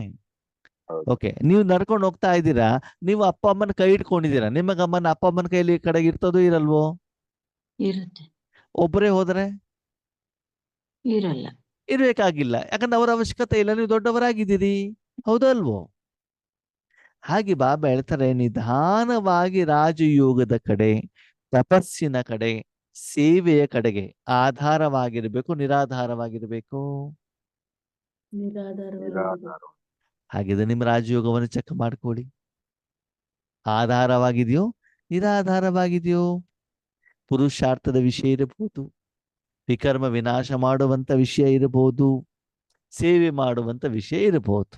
ಓಕೆ, ಈಗ ಪ್ರಶ್ನೆ, ನೀವು ಭಗವಂತನನ್ನ ನೆನಪು ಮಾಡ್ತೀರಿ, ಓಕೆ, ಆಧಾರ ಸಹಿತವಾಗೋ ನಿರಾಧಾರ ರೂಪದಲ್ಲೋ? ಆಧಾರ ಸಹಿತವಾಗಿ. ಹೇಗೆ? ನಿಮ್ಮ ಮನಸ್ಸು ಬುದ್ಧಿನ ಉಪಯೋಗ ಮಾಡಿದಿರಿ, ಹೌದಾ? ಹೌದು. ಭಗವಂತ ನಿಮ್ಮನ್ನ ನೆನಪು ಮಾಡ್ತಿದ್ದಾರೆ, ಭಗವಂತ ನಿಮ್ಮನ್ನು ಉಪಯೋಗ ಮಾಡ್ತಿದ್ದಾರೆ. ಆವಾಗ ಆಧಾರ ನಿರಾಧಾರನೋ? ಮನಸ್ಸು ಬುದ್ಧಿ ಬೇಕಿಲ್ಲ ಅವಾಗ. ಮನಸ್ಸು ಬುದ್ಧಿ ಬೇಕು. ಮನಸ್ಸು ಬಾಬನ ಕೈಲಿ ಕೊಟ್ಟಿದ್ದೀರಿ ನೀವು. ಅದೇ ಅಲ್ಲಿ ಕೊಟ್ಟಾಗ ನಮ್ದೇನ್ ಕೆಲ್ಸ ಆಗಲ್ಲ. ನಿಮ್ದೇನಿಲ್ಲ, ಬುದ್ಧಿ ಮಾತ್ರ ಇದ್ದಾಯ್ತಲ್ಲ, ಮನಸ್ಸು ಹೇಳುವಂಥದ್ದು ಕೂಡ ಉಪಯೋಗ ಮಾಡ್ತಾ ಇಲ್ಲ. ಓಕೆ, ಇಲ್ಲಿ ಏನಾಗಿದೆ, ಆತ್ಮೀಯರೇ, ಮನಸ್ಸಿಲ್ಲದೇನೆ ಆತ್ಮನಿಗೆ ಏನೂ ಕರ್ಮ ಮಾಡ್ಲಿಕ್ಕೆ ಆಗೋದಿಲ್ಲ. ಆದರೆ ಮನಸ್ಸಿನ ಮೂಲಕ ನಾನು ಸಂಕಲ್ಪ ಮಾಡ್ತಾ ಇಲ್ಲ. ಏನು ಮಾಡ್ತಾ ಇಲ್ಲ? ಸಂಕಲ್ಪ ಮಾಡ್ತಾ ಇಲ್ಲ. ನನಗೆ ಸ್ಮೃತಿ ಇದೆ, ನಾನು ಮನಸ್ಸನ್ನ ಯಾರ ಕೈಲಿ ಕೊಟ್ಟಿದ್ದೇನೆ? ಭಗವಂತನ ಕೈಲಿ. ಹಾಸ್ಪಿಟಲ್ ಹೋಗ್ಬಿಟ್ಟು ICU ನಲ್ಲಿ ಮಲ್ಕೊಂಡಿದ್ದೀರಿ, ಮಾತ್ರೆ ಯಾರು ಕೊಡ್ತಾರೆ? ಇಂಜೆಕ್ಷನ್ ಯಾರು ಕೊಡ್ತಾರೆ? ನೀರ್ ಯಾರು ಕುಡಿಸ್ತಾರೆ? ಸ್ನಾನ ಯಾರು ಮಾಡಿಸ್ತಾರೆ? ICU ನಲ್ಲಿ ಯಾರು ಮಾಡಿಸ್ತಾರೆ ಸ್ನಾನ? ಅಲ್ಲಿ ಸ್ಪಾಂಜ್ ಇಂದ ಒರೆಸ್ತಾ ಇರ್ತಾನೆ ಶರೀರವನ್ನ. ಅದನ್ನ ಯಾರು ಮಾಡೋದು? ನರ್ಸ್. ಸರಿ, ಶರೀರ ಯಾರ್ದು? ನಂದು. ಸಾಧನ ಯಾರ್ದು? ನಿಮ್ದು. ಶರೀರ ಸಾಧನ ನಿಮ್ದು ತಾನೆ. ಟ್ರೀಟ್ಮೆಂಟ್ ಯಾರು ಕೊಡ್ತಾ ಇದ್ದಾರೆ? ಡಾಕ್ಟರ್. ಅವಾಗ ಆ ಕರ್ಮ ಮಾಡ್ಲಿಕ್ಕೆ ನೀವೇನಾದ್ರೂ ಆಧಾರವಾಗಿ ಇಡ್ಬೇಕಾಯ್ತಾ? ನೀವೇನಾದ್ರೂ ಕರ್ಮ ಇದ್ರೆ ಉಪಯೋಗ ಮಾಡಿದ್ದೀರಾ? ಇಲ್ಲ. ಕರ್ಮದ ಫಲ ಯಾರಿಗೆ ಅನುಭವ ಆಗ್ತಾ ಇದೆ? ಆತ್ಮಕ್ಕೆ, ನನಗೆ ಅಲ್ವಾ? ಅದನ್ನೇ ಬಾಬಾ ಇವತ್ತಿನ ವರದಾನದಲ್ಲೂ ಹೇಳಿದ್ದಾರೆ, ಸಂಪೂರ್ಣ ಮೂರ್ತಿಗಳಾಕಿ. ಏನಾಗ್ಬೇಕಂತೆ? ನೀವು ಮೂರ್ತಿ ಆಗ್ಬಿಟ್ಟು ಮನಸ್ಸನ್ನು ಬಾಬನಿಗೆ ಸುಮ್ಮನೆ ಕೂತ್ಕೊಂಡ್ಬಿಡಿ. ಓಕೆ, ನಾನು ಪರಮಧಾಮದಲ್ಲಿ ಇದ್ದೇನೆ, ಬಾಬನ ಪಕ್ಕದಲ್ಲಿದ್ದೇನೆ, 3 ಲೋಕಕ್ಕೆ ನನ್ನ ಮೂಲಕ ಶಕ್ತಿ ಹೋಗ್ತಾ ಇದೆ. ಇದು ಆಧಾರ ಸಹಿತನೋ, ಇದು ನಿರಾಧಾರನೋ? ಆಧಾರ. ನಿರಾಧಾರ ಯಾವುದು? ಅವ್ರು ಕೊಟ್ಬಿಟ್ಟ ಮೇಲೆ ಸೈಲೆಂಟ್ ಆಗಿರ್ಲಿ. ಮನಸ್ಸನ್ನು ಬಾಬನ ಕೈಲಿ ಕೊಟ್ಟಿದ್ದೇನೆ, ಶಾಂತಿ ಅನುಭವ ಆಯ್ತಾನೆ. ಅನುಭವ ಆಗ್ಬೇಕು ನಮಗೆ, ಸುಮ್ಮನೆ ನಿದ್ರೆ ಅಲ್ಲ. ನಿರಾಧಾರ ಅಂತ ಎಲ್ಲ ಬಾಬನೇ ಕೊಟ್ಬಿಟ್ಟಿದೆ ಅಂತ ಜುಟ್ಕ ಹೊಡೆದು ನಿದ್ರೆ ಮಾಡ್ಬಿಟ್ಟಿದ. ಅದಲ್ಲ. ಬಾಬಾ ಏನ್ ಹೇಳ್ತಾರೆ ಇಲ್ಲಿ, ಈ ಸಮಯದಲ್ಲಿ ಯಾವ ವಿಷಯಕ್ಕೋಸ್ಕರ ನಾನು ನೆನಪು ಮಾಡಬೇಕು? ಅಶರೀರಿ ಆಗ್ಬೇಕು, ಬಿಂದು ಆಗ್ಬೇಕು, ವಿಶ್ವ ಕಲ್ಯಾಣ, ಇದು ಯಾವುದೇ ಚಿಂತೆ ನಿಮಗೆ ಇರುವುದಿಲ್ಲ. ಎಲ್ಲ ಜವಾಬ್ದಾರಿ ಯಾರ್ದು? ನಿಮಗೆ ಒಂದೇ ಆಧಾರ ಯಾವುದು? ಪರಮಾತ್ಮ ಒಬ್ಬನೇ ಆಧಾರ ಅಲ್ವಾ? ಅದಕ್ಕಾಗಿ ನಿಮ್ಮ ತನುಮನವನ್ನು ಯಾರ ಕೈಲಿ ಕೊಟ್ಟು ಬಿಟ್ಟಿದ್ದೀರಿ? ಇದನ್ನು ಬಾಬಾ ಕೇಳ್ತಿದ್ದಾರೆ. ದಿನದಿಂದ ದಿನಕ್ಕೆ ನೀವು ಪರಮಾತ್ಮನತ್ತ ರಾಜಯೋಗವನ್ನು ಮಾಡ್ಬೇಕಾದ್ರೆ ಆಧಾರ ಸಹಿತವಾಗಿ ಹೋಗ್ತಾ ಇದ್ದೀರೋ, ನಿರಾಧಾರರಾಗಿ ಹೋಗ್ತಾ ಇದ್ದೀರೋ? ದಿನಕ್ಕೆ ದಿನಕ್ಕೆ ಆಧಾರ ಜಾಸ್ತಿ ಆಗ್ಬೇಕು, ಆಧಾರ ಕಡಿಮೆ ಆಗ್ಬೇಕು? ಆಧಾರ ಕಡಿಮೆ ಆಗ್ಬೇಕು. ಅಣ್ಣವ್ರೆ, ಒಳ್ಳೆ ಕೆಲಸ ಮಾಡಿದ್ರಿ. ನಾಳೆಯಿಂದ ನಾವು ಝೂಮಿಗೆ ಜಾಯ್ನೇ ಆಗೋದಿಲ್ಲ. ಯಾಕೆ ಹೇಳಿ? ನಿರಾಧಾರ ಅಂತ ಹೇಳಿದಾರಲ್ಲ. ಬಾಬಾ ಏನ್ ಹೇಳ್ತಾರೆ, ಝೂಮಲ್ಲಿ ಜಾಯಿನ್ ಆಗೋದು ತಪ್ಪಿಲ್ಲ, ಸಂಘಟನೆಯಲ್ಲಿ ಇದ್ರೂ ಕೂಡ ಅದರ ಕಡೆ ಗಮನ ಇಲ್ಲದೆ ನೀವು ಡೈರೆಕ್ಟ್ ಆಗಿ ಏನ್ ಮಾಡಬಹುದು? ಬಾಬಾ ಜೊತೆಗೆ ಜೋಡಣೆ ಆಗಬಹುದು. ಒಂದು ವೇಳೆ ಅನುಭವ ಆಗ್ತಾ ಇಲ್ಲ ಅಂತಂದ್ರೆ ಬೇರೆಯವರ ಸಹಯೋಗವನ್ನ ಪಡೆದುಕೊಳ್ಳಬಹುದು. ಸಂಘಟನೆಯಲ್ಲಿ ಇದ್ರೂ ಕೂಡ ಯಾವುದೇ ಸಾಧನ ಜೊತೆಗೆ ನಾನೇನ್ ಮಾಡಬಾರ್ದು? ಜೋಡಣೆ ಆಗ್ಬಾರ್ದು. ನಾನು ಯಾರ ಜೊತೆ ಜೋಡಣೆ ಆಗ್ಬೇಕು? ಸಾಧನೆಯ ಜೊತೆಗೆ. ಸಾಧನ ಅಲ್ಲ, ಯಾವುದು? ಸಾಧನೆ. ನಾವು ಹೇಳ್ತಾರೆ, ಸಾಧನೆಗೆ ಸಾಧನ ಅಡ್ಡ ಬರಬಾರದು. ಅಲ್ವಾ? ಅದಕ್ಕಾಗಿ ಮನಸ್ಸು ಬುದ್ಧಿಯನ್ನು ಯಾರ ಕೈಲಿ ಕೊಡ್ಬೇಕು? ಶಿವಬಾಬಾ. ಪರಮಾತ್ಮನ ಕೈಯಲ್ಲಿ. ಜ್ಞಾನ ಯಾರು ಹೇಳ್ತಿದ್ದಾರೆ? ಶಿವಬಾಬಾ. ಬಾಬಾ. ಕಸ ಯಾರು ಗುಡಿಸ್ತಾ ಇದ್ದಾರೆ? ಶಿವಬಾಬಾ. ಅಡಿಗೆ ಯಾರು ಮಾಡ್ತಿದ್ದಾರೆ? ಶಿವಬಾಬಾ. ಪತಿ ಜೊತೆ ಜಗಳ ಯಾರು ಮಾಡ್ತಿದ್ದಾರೆ? ನಾನು. ರಾವಣನ ಹಿಡ್ಕೊಂಡು ಶಿವಬಾಬಾ ಅಂತ ಹೇಳ್ಬೇಡ್ಬೇಡಿ ಮತ್ತೆ, ಸರಿನಾ? ಶಿವಬಾಬಾ ಯಾವ ಕರ್ಮವನ್ನ ಮಾಡ್ಬೇಕಾದ ಅದನ್ನೇ ಮಾಡ್ತಾ ಅಂತಾನೆ ಅಲ್ವಾ? ಹೌದು. ಅದಕ್ಕಾಗಿ ಬಾಬಾ ಏನ್ ಹೇಳ್ತಾರೆ, ದಿನದಿಂದ ದಿನಕ್ಕೆ ಆತ್ಮೀಯರೇ ನಿರಾಧಾರರಾಗಿ. ಎಲ್ಲಿವರೆಗೆ ಅಂತಂದ್ರೆ, ನಾನು 3 ಲೋಕಕ್ಕೆ ಶಕ್ತಿ ಕೊಡ್ತಾ ಇದ್ದೇನೆ ಹೇಳುವಂತ ಸಂಕಲ್ಪ ವಿಷನ್ ಕೂಡ ನೀವು ಮಾಡಬಾರ್ದು. ಆದ್ರೆ ಭಗವಂತನ ಶಕ್ತಿ ಪ್ರವಾಹ ಆಗ್ತಾ ಇರೋದು ನಿಮ್ಗೆ ಏನಾಗ್ತಾ ಇರ್ಬೇಕು? ಅನುಭವ ಗೊತ್ತಾಗ್ತಾ ಇರ್ಬೇಕು. ತಪಸ್ಸಿನ ಕಡೆಗೆ, ಸೇವೆಯ ಕಡೆಗೆ, ಮನಸ್ಸನ್ನ ಪರಮಾತ್ಮನಲ್ಲಿ ಇಡೋದ್ರ ಕಡೆಗೆ ಎಲ್ಲೂ ಕೂಡ ನಿಮ್ಗೆ ಕಷ್ಟ ಪರಿಶ್ರಮ ಅಂತ ಅನ್ಸಬಾರ್ದು ಆತ್ಮೀಯರೇ. ಅದಕ್ಕಾಗಿ ಆಧಾರರಹಿತವಾಗಿ ಭಗವಂತನ ಜೊತೆಗೆ ಕೇವಲ ಸೂಕ್ಷ್ಮ ಕರ್ಮೇಂದ್ರಿಯವಾದಂಥ ಮನಬುದ್ಧಿಯನ್ನು ಸಹ ಪರಮಾತ್ಮನ ಕೈಯಲ್ಲಿ ಕೊಡೋದ್ರ ಮೂಲಕ ನನ್ನ ರಾಜಯೋಗ ಆಗಬೇಕು. ಅಂದ್ರೆ ರಾಜಯೋಗ ನಾನು ಮಾಡ್ತಿದ್ದೇನೆ ಅಂತ ಅನ್ಸ್ಬಾರ್ದು. ಯಾರು ಮಾಡ್ತಿದ್ದಾರೆ? ಶಿವಬಾಬಾ. ಭಾವ. ನಾನು ತಂದೆಯನ್ನ ನೆನಪು ಮಾಡ್ತಾ ಇಲ್ಲ, ತಂದೆನೇ ನನ್ನ ಏನ್ ಮಾಡ್ತಿದ್ದಾರೆ? ನೆನಪು ಮಾಡ್ತಿದ್ದಾರೆ. ನಾನು ಇಡ್ಲಿ ವಡ ಮಾಡ್ತಾ ಇಲ್ಲ, ಅಮ್ಮ ಇಡ್ಲಿ ವಡ ಮಾಡ್ಬಿಟ್ಟು ನನ್ನ ಬಾಯಲ್ಲಿ ಹಾಕಿಬಿಟ್ಟಿದ್ದಾರೆ. ತಟ್ಟೆಯಲ್ಲಿ, ಸ್ಪೂನ್ ಅಲ್ಲಿ, ಲೋಟದಲ್ಲಿ ಅಲ್ಲ, ಸೀದಾ ಎಲ್ಲಿಗೆ ಬಂದ್ಬಿಟ್ಟಿದೆ? ಬಾಯೊಳಗೆ ಫಲ ಯಾರಿಗೆ ಸಿಕ್ಕಿದೆ? ತಿಂದವ್ರಿಗೆ. ಅಲ್ವಾ? ಆ ಫಲ ತಿನ್ಲಿಕ್ಕೆ ಅಟ್ಲೀಸ್ಟ್ ಬಾಯಿ ಆದ್ರೂ ಓಪನ್ ಮಾಡ್ಬೇಕಲ್ಲ. ಹೌದು. ಬಾಯಿನೂ ಓಪನ್ ಮಾಡಿಲ್ಲ ಅಂದ್ರೆ ಹೆಂಗಾಗ್ತದೆ? ಅದಕ್ಕಾಗಿ ಅಟ್ಲೀಸ್ಟ್ ಮನಸ್ಸನ್ನ ಭಗವಂತನ ಕೈಯಲ್ಲಿ ಕೊಡ್ಬೇಕಲ್ವಾ? ನೀವು ಇಡೋದು ಬೇಡ, ಭಗವಂತನ ಕೈಯಲ್ಲಿ ಕೊಡ್ಬೇಕು, ತಾನು ಅಷ್ಟಾದ್ರೂ ಮಾಡ್ಬೇಕಲ್ವಾ? ಸರಿ, ನಿಮ್ಮ ಶರೀರವನ್ನು ICU-ನಲ್ಲಿ ತೆಗೆದುಕೊಂಡು ಹೋಗ್ಬಿಟ್ಟು ಡಾಕ್ಟರ್ ಹತ್ರ ಇಡಬೇಕಲ್ವಾ? ಅದನ್ನು ನಾನು ಮಾಡೋದಿಲ್ಲ ಅಂತಂದ್ರೆ ನಿಮ್ಮ ಶರೀರದ ಆರೋಗ್ಯ ಹೆಂಗ್ ಸರಿ ಹೋಗುತ್ತೆ ಹೇಳಿ ನೋಡೋಣ? ICU-ನಲ್ಲಿ ಹೋದಾಗ ನಿಮ್ಮ ಶರೀರದ ಸಂಪೂರ್ಣ ಜವಾಬ್ದಾರಿ ಡಾಕ್ಟರ್ ತಗೊಳ್ಳಿಕ್ಕೆ ರೆಡಿ ಇದ್ದಾರೆ. ಅದು ಶರೀರವನ್ನು ಒಯ್ದ್ಬಿಟ್ಟು ಎಲ್ಲಿ ಇಡಬೇಕು? ಡಾಕ್ಟರ್ ಹತ್ರ. ಅದನ್ನ ಯಾರು ಮಾಡ್ಬೇಕು? ನಾವೇ ಮಾಡ್ಬೇಕು. ನಾವೇ ಅಲ್ಲ, ನಾನ್ ಮಾಡ್ಬೇಕು. ನಾನ್ ಮಾಡ್ಬೇಕು. ಯಾಕಂದ್ರೆ ನನ್ನ ಮನಸ್ಸು, ನನ್ನ ಬುದ್ಧಿ ಅಲ್ವಾ? ಅದಕ್ಕಾಗಿ ಆತ್ಮೀಯರೇ, ರಾಜಯೋಗದಲ್ಲಿ ಚೆಕ್ ಮಾಡ್ಕೊಳ್ಳಿ. ದಿನದಿಂದ ದಿನಕ್ಕೆ ನಾವು ಆಧಾರವಾಗಿದ್ದೀವೋ ನಿರಾಧಾರವಾಗಿದ್ದೀವೋ? ಆತ್ಮೀಯರೇ, ಸತ್ಯ ಹೇಳಿ, ದಿನದಿಂದ ದಿನಕ್ಕೆ ನಾವು ಆಧಾರದ ಮೇಲೆ ಡಿಪೆಂಡ್ ಆಗಿದ್ದೀವೋ ನಿರಾಧಾರ ಆಗ್ತಿದ್ದೀವೋ? ಆ ನಮ್ಗೆ ಸೂರಜ್ ಬಾಯಿ ಅವರು ಕ್ಲಾಸ್ ಬೇಕು, ಸಚಿನ್ ಬಾಯಿ ಅವರು ಕ್ಲಾಸ್ ಬೇಕು, ಬೇರೆಯವ್ರ ಮುರಳಿ ಹೇಳಿದ ಮಾತ್ರ ನಮ್ಗೆ ಅರ್ಥ ಆಗ್ತದೆ. ನಾನು ಮುರಳಿ ಹೋದ್ರೆ ಅರ್ಥ ಆಗೋದಿಲ್ಲ. ನನಗೆ ವಿಚಾರ ಸಾಗರ ಮಂಥನ ಮಾಡ್ಲಿಕ್ಕೆ ಬರೋದಿಲ್ಲ. ನನಗೆ ಯೋಗದ ಅನುಭವ ಆಗೋದಿಲ್ಲ. ಪೀಸ್ ಆಫ್ ಪಾಯಿಂಟ್ ಚಾನಲ್ ಬೇಕು, ಎದ ಕಡೆಗಿದ್ರೆ ಮಾತ್ರ ಯೋಗ ಆಗ್ತದೆ. ಆದ್ಮೇಲೆ ದಿನದಿಂದ ದಿನಕ್ಕೆ ಒಬ್ಬರೇ ಕೂತ್ಕೊಂಡು ಯೋಗ ಮಾಡ್ತಾ ಇದ್ದೀರೋ, ಅಥವಾ ಹೇಳ್ತಾರೆ ಭಗವಂತನ ಜೊತೆಲಿ ಇಟ್ಕೊಳ್ಳೋದು ತಪ್ಪಿಲ್ಲ, ಮುರಳಿಯನ್ನ ನೀವು ಸ್ಟಡಿ ಮಾಡೋದು ತಪ್ಪಿಲ್ಲ. ಜ್ಞಾನವನ್ನ ಸೇವಾ ಕೇಂದ್ರಕ್ಕೆ ಹೋಗ್ಬಿಟ್ಟು ಭಗವಂತ ಜ್ಞಾನ ಹೇಳ್ತಿದ್ದಾರೆ ಅಂತ ಬಿಟ್ಟು ಕೇಳೋದು ತಪ್ಪಿಲ್ಲ. ಇವತ್ತು ನನಗೆ ಬೇಜಾರಾಗೋದೇನು ಅಂತಂದ್ರೆ, ನಾವು ಮುರಳಿ ಕೇಳೋದಿಲ್ಲ, ನಿಮಿತ್ತ ಆತ್ಮಗಳ ಜ್ಞಾನವನ್ನ ಜಾಸ್ತಿ ಕೇಳ್ತಾ ಇದ್ದೀವಿ. ನಮಗೆ ಮೂಲ ಯಾವುದು? ಮುರಳಿ ತಾನೆ. ಯಾರು ಓದಬೇಕು?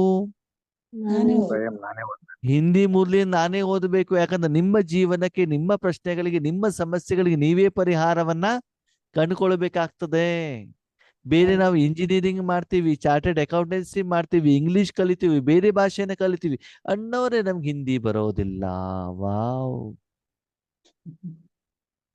ಹಿಂದಿ ಇಂಗ್ಲಿಷ್ ಬರ್ದೇ ಇರೋ ನಿಮ್ಗೆ ಮೊಬೈಲ್ ಆಪರೇಟ್ ಮಾಡ್ಲಿಕ್ಕೆ ಬರ್ತದೆ, ಹಿಂದಿ ಮುರಳಿ ಓದ್ಲಿಕ್ಕೆ ಬರೋದಿಲ್ವಾ ನಿಮ್ಗೆ? ಮೌಂಟ್ ಅಬುಗೆ ಹೋಗ್ಬಿಟ್ಟು ರೋಡ್ ಪಕ್ಕದಲ್ಲಿ ಹೋಗ್ಬಿಟ್ಟು ಶಾಪಿಂಗ್ ಮಾಡ್ಲಿಕ್ಕೆ ಬರ್ತದೆ, ಮುರಳಿ ಓದ್ಲಿಕ್ಕೆ ಬರೋದಿಲ್ವಾ? ಮಾಡ್ಬೇಕು ಅನ್ನೋ ಮನೋಭಾವ ಇದ್ರೆ ಎಲ್ಲಾನು ಆಗ್ತದೆ ಆತ್ಮೀಯರೇ. ಅದಕ್ಕಾಗಿ ನಾನು ಮತ್ತು ಬಾಬಾ ಬಿಟ್ಟರೆ ಅಲ್ಲಿ ಮೂರನೇವನಿಗೆ ಅವಕಾಶ ಇರಕೂಡದು. ನಾನು ಬಾಬಾ. ನಿಮ್ಗೆ ಸಂಬಂಧ ಇರೋದು ಯಾರ ಜೊತೆಗೆ? ಅವಶ್ಯಕತೆ ಇರೋದು ಯಾರ ಜೊತೆಗೆ? ಬೇಕಾಗಿರೋದು ಯಾರು? ಬಾಬಾ ಶಿವ ಬಾಬಾ ಬಾಬನವರೆಗೆ ತಲುಪುವವರೆಗೂ ಕೂಡ ಬೇರೆಯವರ ಸಹಾಯವನ್ನ ಪಡೆದುಕೊಳ್ಳಿ. ಬಾಬಾ ಒಂದು ಸುಂದರವಾದ ಪ್ರಶ್ನೆಯನ್ನ ಕೇಳ್ತಾರೆ, ಮಕ್ಕಳೇ, ಗುಲಾಬ್ ಜಾಮೂನ್ ತಿನ್ಬೇಕಾದ್ರೆ ಬೇರೆಯವ್ರ ಸಹಯೋಗ ಪಡ್ಕೊಳ್ತೀರಾ? ಇಲ್ಲ ಇಲ್ಲ ತಿನ್ಬೇಕಾದ್ರೆ ಇಲ್ಲ ನಾನೇ ನಾನು, ನನ್ನ ಮನಸ್ಸು, ಬುದ್ಧಿ, ನಾಲಿಗೆ ಅಷ್ಟೇ. ಬೇರೆ ಯಾರಾದ್ರೂ ಇರ್ತಾರ ಅಲ್ಲಿ? ಇಲ್ಲ ಕೈನೂ ಇರುದಿಲ್ಲ, ಸ್ಪೂನ್ ಇರುದಿಲ್ಲ, ಲೋಟನೂ ಇರುದಿಲ್ಲ, ಏನು ಇರೋದಿಲ್ಲ. ಹೌದು ತಾನೇ? ಹೌದು ಹಾಗೆ ಇಲ್ಲಿ ರಾಜಯೋಗದಲ್ಲಿ ಯಾರು ಇರ್ಬೇಕು? ಶಿವ ಬಾಬಾ ಬಾಬಾ ಹೇಳ್ತಾರೆ, ಮೈ ಅವ್ರ ಮೇರಾಪನ್ ಬಿ नहीं रहना चाहिए. ನಾನಿದ್ದೇನೆ, ನನ್ನದು ಅಂತಾನು ಕೂಡ ಇರ್ಬಾರ್ದು. ನಾನು ಸಕಾಶ ಕೊಡ್ತಾ ಇದ್ದೇನೆ, ನಾನು ಪ್ರಕಾಶ ಕೊಡ್ತಿದ್ದೇನೆ, ನಾನು ಕಿರಣ ಕೊಡ್ತಿದ್ದೇನೆ ಅಲ್ಲ. ಯಾರು ಕೊಡ್ತಾ ಇದ್ದಾರೆ? ಬಾಬಾ ಶಿವ ಬಾಬಾ ಕೊಡ್ತಿದ್ರು ಬಾಬಾ ಕೊಡ್ತಾ ಇದ್ದಾರೆ ಹೇಳುವಂಥದ್ದು ಇರಬೇಕು. ಭಗವಂತನ ಕೈಯಲ್ಲಿ ನೀವು ಕೂಡ ಸಾಧನ ಆಗ್ಬೇಕು. ಆಗಬಾರದು. ನಾನು ಸಾಧನ, ಅದಕ್ಕೆ ಬಾಬಾ ಹೇಳ್ತಾರೆ ನಿರಾಕಾರ. ನೀನು ಇಲ್ಲ ಅಲ್ಲಿ, ನೀನು ಬಿಂದುನೂ ಇಲ್ಲ, ಪ್ರಕಾಶನೂ ಇಲ್ಲ. ನಿರಾಕಾರಿ, ನಿರ್ವಿಕಾರಿ, ನಿರಹಂಕಾರಿ. ಹೌದು ಬಾಬಾ ಅವನ ಕೆಲಸವನ್ನು ಅವನು ಮಾಡ್ತಿದ್ದಾನೆ ಹೊರತು ಅವನ ಪಕ್ಕದಲ್ಲಿ ನಾನಿದ್ದೇನೆ, ನನ್ನ ಮೂಲಕ ಹೋಗ್ತಾ ಇದ್ದೀನಿ, ಇದನ್ನು ಕೂಡ ನಿಧಾನಕ್ಕೆ ಒಂದೊಂದು ಒಂದೊಂದು ಒಂದೊಂದು ಹಂತ ಹೋಗ್ತಾ ಇದ್ದಂಗೆ ತೆಗಿಬೇಕು ಆತ್ಮೀಯರೇ. ಹ್ಮ್ ಅದರಿಂದ ಡಿಟ್ಯಾಚ್ ಆಗ್ತಾ ಹೋಗ್ಬೇಕಾಗತ್ತೆ ನಾವು. ಹೌದು ಬಿಂದುವಾಗಿ ಹೋದ್ಮೇಲೆ ಆ ಬಿಂದುನು ಕೂಡ ತೆಗಿಬೇಕು. ತೆಗೆದ್ಬಿಟ್ಟು ಏನಿರ್ಬೇಕಲ್ಲಿ? ಬಾಬಾ ಮಾತ್ರ ಇದ್ದಾರೆ. ವಿಶ್ವ ಕಲ್ಯಾಣ ಮಾಡ್ಲಿಕ್ಕೆ ಬಾಬಾ ಬೇಕು, ನೀವು ಬೇಕು ಬಾಬಾ ಬೇಕು. ಅಲ್ವಾ? ನಿಮ್ಮ ಅವಶ್ಯಕತೆ ಇದೆಯಾ? ಇಲ್ಲ ಇಲ್ಲ ಅಲ್ವಾ? ದೊಡ್ಡದಾಗಿ ಎರಡೆರಡು ಕೈ ಎತ್ತೀರಿ, ತನು ಮನ ಧನ ಎಲ್ಲ ನಿನ್ನದು ಅಂತ. ಅವಂದು ಅಂದ್ಮೇಲೆ ಅವ್ನು ನೋಡ್ಕೊಳ್ತಾ ತಾನೆ, ನೀವ್ಯಾಕೆ ಮಧ್ಯದಲ್ಲಿ ಬರ್ತೀರಿ ಅಲ್ಲಿ? ಬಿಟ್ಬಿಡಿ ಅವನಿಗೆ. ಅವನು ಮಾಡ್ಲಿಕ್ಕೆ ರೆಡಿ ಇದ್ದಾನೋ ಇಲ್ವೋ? ರೆಡಿ ಇದ್ದಾರೆ ಕೊಡ್ಲಿಕ್ಕೆ ನೀವು ರೆಡಿ ಇದ್ದೀರಾ? ರೆಡಿ ಇದ್ದೀವಿ ಕೊಡ್ಲಿಲ್ವಲ್ಲ. ಅದನ್ನ ಕೊಟ್ಟಿದ್ದೀವಿ ಮಾಡ್ಕೊಡ್ತಾರೆ. ಕೊಟ್ಟಿದ್ದೀವಿ ಅದಕ್ಕಾಗಿ ಬಾಬಾ ಹೇಳ್ತಾರೆ, ದಿನದಿಂದ ದಿನಕ್ಕೆ ನೀವೇನಾಗ್ಬೇಕು? ತೀರಾಧಾರ ಸಾಯ್ಬೇಕು ಅಂತ ಹೇಳ್ತಾರೆ ಬಾಬಾ. ಈಶ್ವರಿ ವಿಶ್ವವಿದ್ಯಾಲಯ, ಈಶ್ವರಿ ಜ್ಞಾನ ನಮ್ಗೆ ಏನ್ ಕಲ್ಸ್ಕೊಡುತ್ತೆ? ಸಾಯೋದಿಲ್ಲ ಸಾಯುವ ಕಲೆಯನ್ನು ಕಲ್ಸ್ಕೊಡುತ್ತೆ. ಹಂಗಂದ್ರೆ ಸುಸೈಡ್ ಮಾಡ್ಕೊಂಡ್ಬಿಟ್ಟಿರ ಮತ್ತೆ ಹೋಗ್ಬಿಟ್ಟು ವಿಷ ತಗೊಂಡು. ಬಾಬಾ ಹೇಳಿದ್ರೆ ಪ್ರಪಂಚದಲ್ಲಿ ಇದ್ದೂ ಕೂಡ ಏನ್ ಮಾಡ್ಬೇಕು? ಇದು ಯಾವುದು ನನ್ನದಲ್ಲ. ಬದುಕೋದು ಅಂತಂದ್ರೆ ನಂದು ನಂದು ನಂದು ನಂದು. ಇದ್ಯಾವ್ದು? ಬದುಕೋದು. ಸಾಯೋದು ಯಾವ್ದು? ಯಾವುದು ನಂದಲ್ಲ ಎಲ್ಲ ಬಿಡೋದು. ಈಗ ಪ್ರಪಂಚದಲ್ಲಿ ಸಾಯೋದು ಉತ್ಮಾನ, ಬದುಕೋದು ಉತ್ಮಾನೋ? ಸಾಯೋದು. ಸಾಯೋದು ಅದಕ್ಕಾಗಿ ಬಾಬಾ ಹೇಳ್ತಾರೆ, ಬದುಕಿದ್ದು ಸತ್ತ ಸಾಯ್ಬೇಕು. ಅದಕ್ಕೆ ಬದುಕಿದ್ದಾಗ್ಲೇ ಏನ್ ಮಾಡಿ, ಜೀತೇಜಿ ಮರಣ ಭೋಗ್ ಅಂತ ಮೌಂಟ್ ಅಬುನಲ್ಲಿ ಇರ್ತಾರೆ ನೋಡಿ. ನೀವ್ ಇದ್ದಾಗ್ಲೇ ಏನ್ ಮಾಡಿ, ನಿಮ್ಮ ಸಂಸ್ಕಾರ ನೀವೇ ಮಾಡ್ಕೊಂಬೇಡಿ. ಯಾಕಂದ್ರೆ ಅಂತಿಮ ಸಮಯದಲ್ಲಿ ಎಲ್ಲಾ ಕಡೆಗೆ ವಿನಾಶ ಆದಾಗ ನಿಮ್ಮ ಶರೀರಕ್ಕೆ ಸಂಸ್ಕಾರ ಮಾಡೋರು ಯಾರು ಕೂಡ ಇರಲ್ಲ ಇರೋದಿಲ್ಲ. ಅದಕ್ಕಾಗಿ ಜೀವಂತವಾಗಿದ್ದಾಗ ನಿಮ್ಮ ಮಗ ಇದ್ದಾರಲ್ಲ, ಯಾರು? ಶಿವ ಬಾಬಾ. ಶಿವ ಬಾಬಾ. ಅವನಂತ ಸಂಸ್ಕಾರ ಮಾಡ್ಕೊಂಬಿಡಿ ಅಂತ ಹೇಳ್ತಾರೆ ಬಾಬಾ. ನಾಮ ನಿಶಾನ್ ಗುರುತುನು ಕೂಡ ಇರಕೂಡದು. ಅಂದ್ರೆ ಆದ್ಮೇಲೆ ದಿನದಿಂದ ದಿನಕ್ಕೆ ನಾನೇನಾಗ್ಬೇಕು? ಏಕ್ ಬಾಪ್ ದೂಸರಾ ನಾಕೋ. ಸರಿ, ಸಂಘಟನೆಲಿರಿ, ಲೌಕಿಕದಲ್ಲಿರಿ, ಅಲೌಕಿಕದಲ್ಲಿರಿ, ಏನಿದ್ರು ಕೂಡ ನನ್ನವರು ಯಾರು? ಶಿವ ಬಾಬಾ ವಿಶ್ವದಲ್ಲಿ ಆತ್ಮೀಯರು ಎಷ್ಟೋ ಲಕ್ಷಾಂತರ ಗಟ್ಟಲೆ ಮನೆ ಇದ್ದಾವೆ. ಅದು ನನ್ನ ಮನೆ ಮಾತ್ರ ನನ್ನ ತಾನೇ. ಎಷ್ಟೋ ಊರುಗಳಿದ್ದಾವೆ, ಈ ಊರು ತಾನೇ ನಂದು ಅಂತ ನಾವು ತಿಳ್ಕೊಂಡಿದೀವಲ್ವಾ? ವಾಸ್ತವಿಕತೆ ಏನು? ಯಾವುದು ಪರಂಧಾಮನ. ಆ ಯಾವುದು ಅಲ್ಲ. ನೀನು ನಿರಾಕಾರ, ಇದೇ ಸತ್ಯ. ಹೌದು ಸತ್ಯ ಯಾವುದು? ನಿರಾಕಾರ. ನೀವು ಯಾವುದು ಸ್ಥೂಲ ನನ್ನದಲ್ಲ. ವತನದಲ್ಲಿ ಇಲ್ಲ, ಅದಕ್ಕಾಗಿ ಅಲ್ಲಿದ್ದೀರಿ ನೀವು. ಇಲ್ಲಿ ಪರಂಧಾಮ್ ಅಲ್ಲ ಮೂಲವತನ. ಅಲ್ವಾ? ನಾನು ಮೌಂಟ್ ಅಬುನಲ್ಲಿ ಇಲ್ಲ, ಅದಕ್ಕೆ ಸಿರ್ಸಿಯಲ್ಲಿ ಇದ್ದೇನೆ. ಸಿರ್ಸಿಯಲ್ಲಿ ಇಲ್ಲ, ನಾಳೆ ವಿಜಯವಾಡದಲ್ಲಿ ಇರ್ತೇನೆ. ನಾನು ಸಿರ್ಸಿಯಲ್ಲಿ ಇದ್ದೇನೆ ಅಂತ ಮಾತಾಗಿ ಇದು ನನ್ನ ಮನೆ ಅಂತ ಹೇಳಲಿಕ್ಕೆ ಆಗತ್ತಾ? ಇಲ್ವಲ್ಲ. ಇಲ್ಲೂ ನಾನು ಅತಿಥಿನೇ, ಅಲ್ಲೂ ನಾನು ಅತಿಥೇನೆ. ಕೆಳಗಡೆ ಪಾತ್ರ ಇರ್ಲಿಲ್ಲ, ಅದಕ್ಕೆ ಎಲ್ಲಿದ್ದೆ ನಾನು? ಪರಮಧಾಮದಲ್ಲಿ. ಯಾಕೆ ಪರಂಧಾಮದಲ್ಲಿ ಇದ್ದೆ? ಅದು ಪರಮಾತ್ಮನ ನಿವಾಸ ಸ್ಥಳ, ಅದಕ್ಕೆ ಪರಂಧಾಮ. ಅದು ಹೌದು ಅಲ್ಲಿ ಶಾಂತಿ ಇದೆ, ಅದಕ್ಕಾಗಿ ಶಾಂತಿಧಾಮ. ಅಲ್ಲಿ ವಾಣಿ ಇಲ್ಲ, ಅದಕ್ಕಾಗಿ ನಿರ್ವಾಣ ಧಾಮ. ಅದು ನಿಮ್ಮ ಮನೆ ಅಂತ ಹೇಳಿದಾರಾ? ನಿಮ್ಮ ಮನೆ ಅಂತ ನೀವು ಮಾಡ್ಕೊಂಡಿದ್ದು. ಈಗ ನೀವಿರುವಂತ ಮನೆ ನಿಮ್ಮನೇನಾ? ಅದು ಇಲ್ಲ ನೀವು ನಿರ್ಮಾಣ ಮಾಡಿದ್ದ ಇಲ್ಲ ಅಲ್ಲವಲ್ಲ. ಇರ್ಲಿಕ್ಕಿರುವಂತ ಒಂದು ಸ್ಥಳ ಅಷ್ಟೇನೆ. ಹಾಗಿದ್ದ ಆತ್ಮೀಯ ನಾನು ಯಾರು? ಆತ್ಮ. ನಿರಾಕಾರ ಅಷ್ಟೇ ಅಲ್ವಾ? ನನಗೆ ಆಕಾರನೇ ಇಲ್ಲ ಅಲ್ವಾ? ನಾನೇ ಇಲ್ಲ ಅಂದ್ಮೇಲೆ ನಂದೆಲ್ಲಿಂದ? ಇದರ ಮೊದಲು ಸರಿಯಾಗಿ ಅರ್ಥ ಮಾಡ್ಕೊಳ್ಳಿ. ಅಂದ್ರೆ ದಿನದಿಂದ ದಿನಕ್ಕೆ ಏನಾಗುತ್ತೆ, ನಿಧಾನವಾಗಿ ಲೌಕಿಕದಿಂದ ಹೊರಗಡೆಗೆ ಬರ್ತೀವಿ, ಅಲೌಕಿಕದಲ್ಲಿ ಸಿಕ್ಕಾಕೊಂಡ್ಬಿಡ್ತೀವಿ. ಮೂರು ಲೋಕನೂ ನಂದೇನೆ, ಮೂರು ಲೋಕ ಪಾವನ ಮಾಡೋದು ನಂದೇ ಕೆಲಸ, ಮೂರು ಲೋಕ ಕಿರಣ ನಾನೇ ಕೊಡ್ತಾ ಇದ್ದೇನೆ. ಹೀಗೆ ಮಾಡಿ ಮಾಡಿ ಮಾಡಿ ಮಾಡಿ ಮನಬುದ್ಧಿ ಅದರಲ್ಲಿ ಇಡ್ತೀವಿ ಹೊರತು ಭಗವಂತನ ನಿಜವಾದ ಸುಖದ ಕಡೆಗೆ ನಮ್ಮ ಮನಬುದ್ಧಿಯನ್ನ ಇಡೋದಿಲ್ಲ.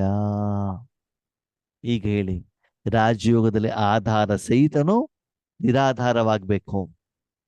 ನಿರಾಧಾರ ಆಗುತ್ತೆ. ನೋಡಿ, ನಿರಾಧಾರ. ಮಗು ಹುಟ್ಟಿದ ತಕ್ಷಣದಲ್ಲಿ ನಿರಾಧಾರ ಆಗೋದಿಲ್ಲ. ಮುಂದೆ ಹೋಗ್ತಾ ಹೋಗ್ತಾ ಹೋಗ್ತಾ ಏನಾಗ್ತದೆ, ನಿರಾಧಾರ ಆಗುತ್ತೆ. ನಿರಾಧಾರವಾಗತ್ತೆ. ಅದಕ್ಕಾಗಿ ಆತ್ಮೀಯರೇ, ಒಂದು ವಿಷಯ ಗೊತ್ತಿರ್ಲಿ. ಬಾಬನ ಮನೆಗೆ ಹೋಗಿರ್ತೀರಾ, ಮುರಳಿ ನುಡಿಸ್ತಾ ಇರ್ತಾರೆ, ಅವ್ರು ಏನಾದ್ರೂ ನುಡಿಸ್ಲಿ, ಸರಿನೋ ತಪ್ಪೋ ನಿಮ್ಗೂ ಬೇಡ. ನಿಮ್ಗೊಂದು ಬುದ್ಧಿ ಅಂತ ಇದೆಯಲ್ಲ, ನಿಮ್ಗೊಂದು ಜ್ಞಾನ ಅಂತ ಕೊಟ್ಟಿದಾರಲ್ಲ, ಅದರ ಆಧಾರದಲ್ಲಿ ಅದನ್ನೇನ್ ಮಾಡ್ಕೊಳ್ಳಿ, ಸ್ಪಷ್ಟತೆಯನ್ನ ತಗೊಳ್ಳಿ. ನಿಮ್ಗೇನು ಪ್ರಶ್ನೆ ಅರ್ಥ ಆಗಿಲ್ಲ, ಬಾಬನಿಗೆ ಪ್ರಶ್ನೆ ಕೇಳಿ, ಬಾಬಾ ಈ ಪ್ರಶ್ನೆಗೆ ಉತ್ತರ ಏನು. ಒಬ್ಬನನ್ನ ಮಾತ್ರ ಆಧಾರವಾಗಿ ಇಟ್ಕೊಳ್ಳಿ. ಯಾರನ್ನ? ಶಿವಬಾಬನ. ಪರಮಾತ್ಮನನ್ನ. ಮುಂದೆ ಹೋಗ್ತಾ ಹೋಗ್ತಾ ಹೋಗ್ತಾ ಅವನ ಆಧಾರನೂ ಕೂಡ ಇರೋದಿಲ್ಲ.